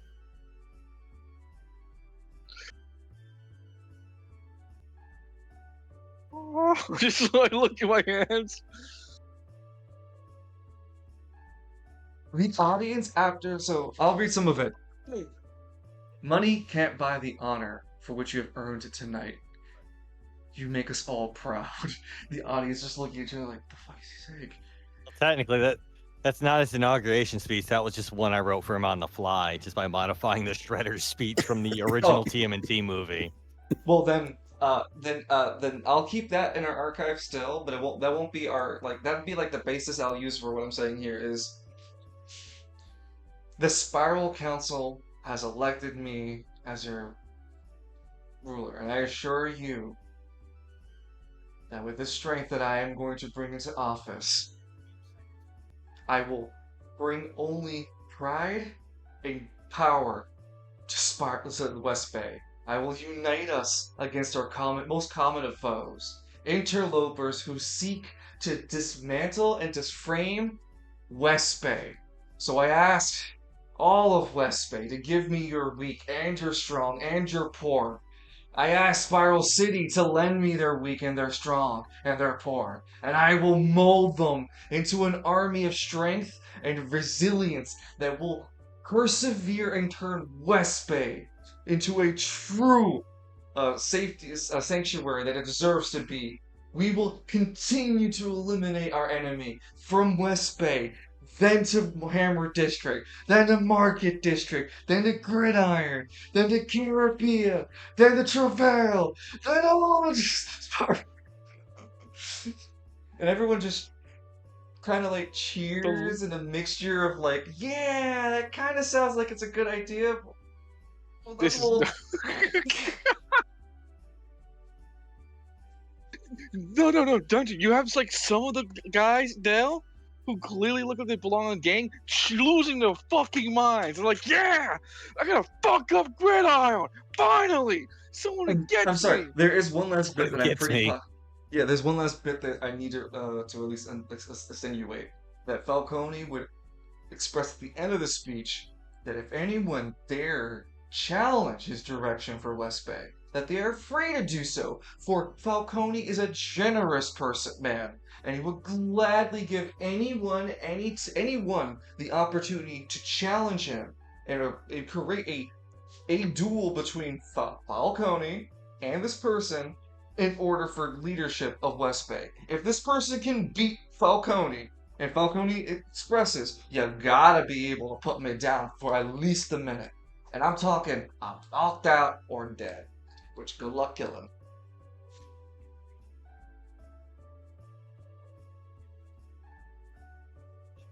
I And want then to Falcone mic drops and then walks away.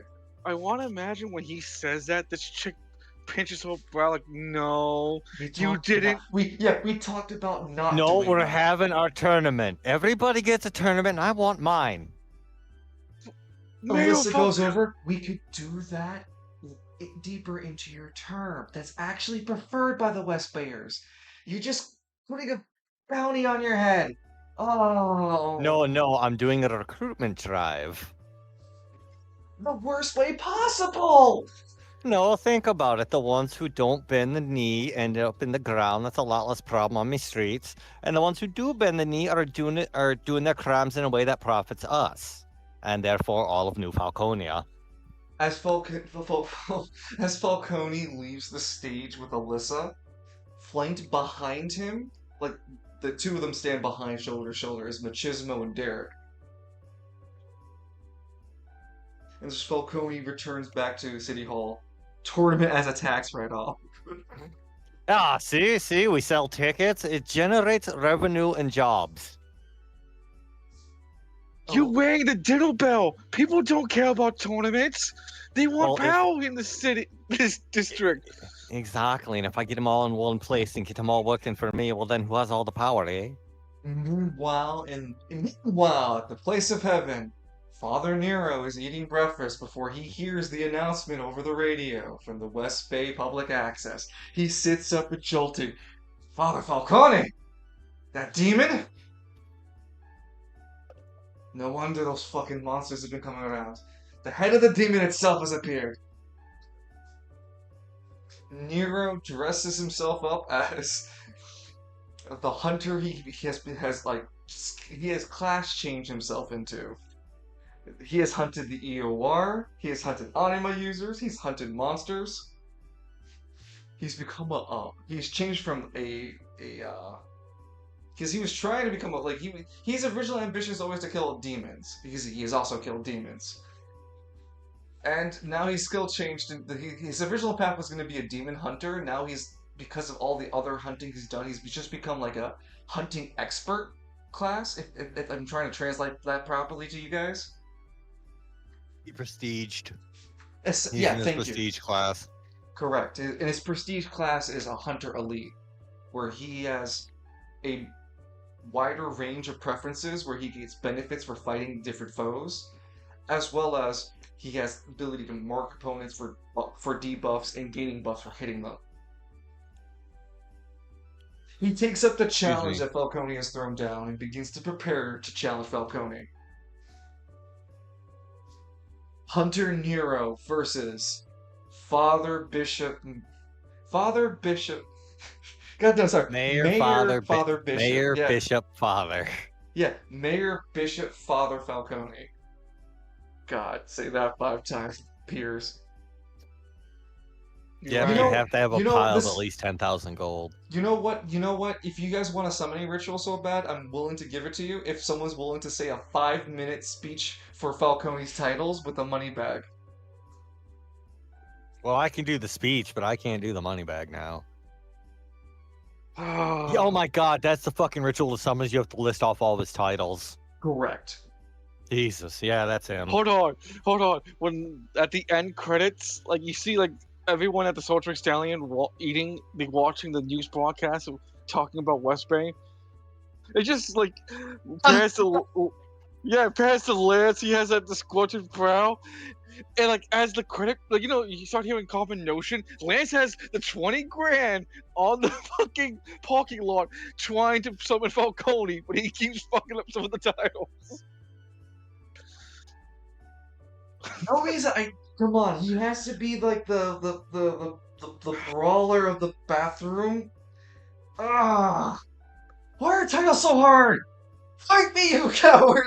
Lance yells at me here for Falcone. He screams at the money bags. I know you can hear him, you bastard. That's how I How win. do you guys feel about today's session? Man, I you all figure out how to just teach someone magic. I'm so scared for my Can we crew. Not enough. The- Lay down. There's no pizza for you. the you all strikes back. Is Evie okay? Yeah, is Evie alright? Yeah, he's all right. He was needed. Okay. Ah.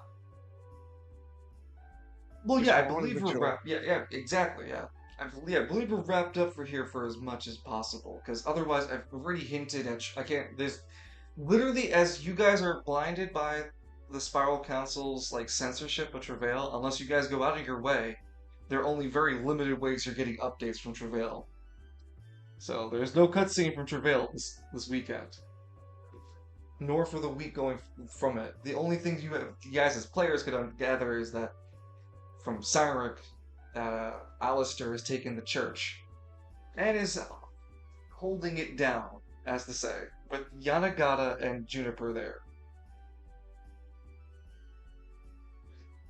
Truly, what kind of West Bay will Mayor, Bishop, Father Falcone usher in? How will Cyneric handle going back to Caribia outnumbered and so many fucking people?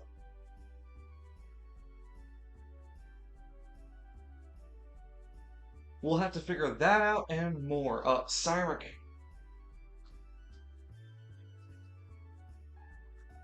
For now, Cyneric, you get recalled back to Deimos, who keeps you over the weekend and gives you a chance to breathe before you get to choose in May to redeploy yourself. But essentially, once you've called back, like you've escaped and all that, he'd press you to go back, but then you know what? No, I think it's smarter to just have you back in Solus now. Heal and try to redeploy or try to call an ally over May and into May and see if we can send you out again. I know it's worth it. It's gonna risk more EOR spread, but it's more important not to lose another Prisma Ranger when we already have like two missing. Two missing, one that has two missing, two that haven't responded, and one that's staying in travail. Is that okay with you, Sarah? To go back to Solus? I have no choice. My superpower ran out. Going back in right now would be suicide. Alright, so then we'll be rejoining for May, our next session. So I'm gonna hang around a bit longer to write the synopses. I'll see you This guys. is not okay. Y'all take care, guys. Good Yeah, night. everyone Have a have a good great night. night. I'm gonna try to send a raid to you, Kalis, and I'll join in your voice call and hang out for a bit. I can hang out for like Alright. another hour-ish. Have a good night, everyone. Night night. Yeah, I'll join your voice call in just a second. Alright, see you there. I need to write our recap, or at least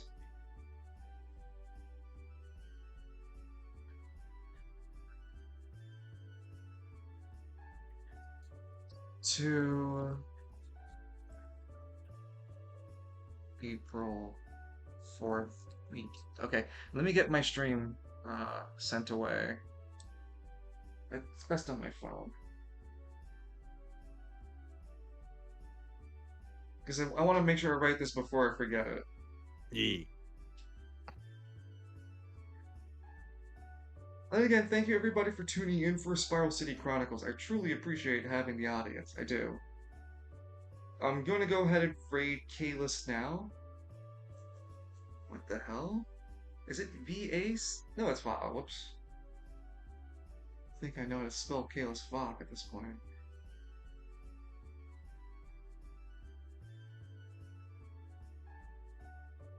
There we go. Gonna go ahead and raid Kalis for some MWO action. Guten Tag. Hey, Dak, what's up, buddy? Hey, Oh, Man, it took like 3 fucking hours to download Destiny 2 on Steam. oh my god, dude.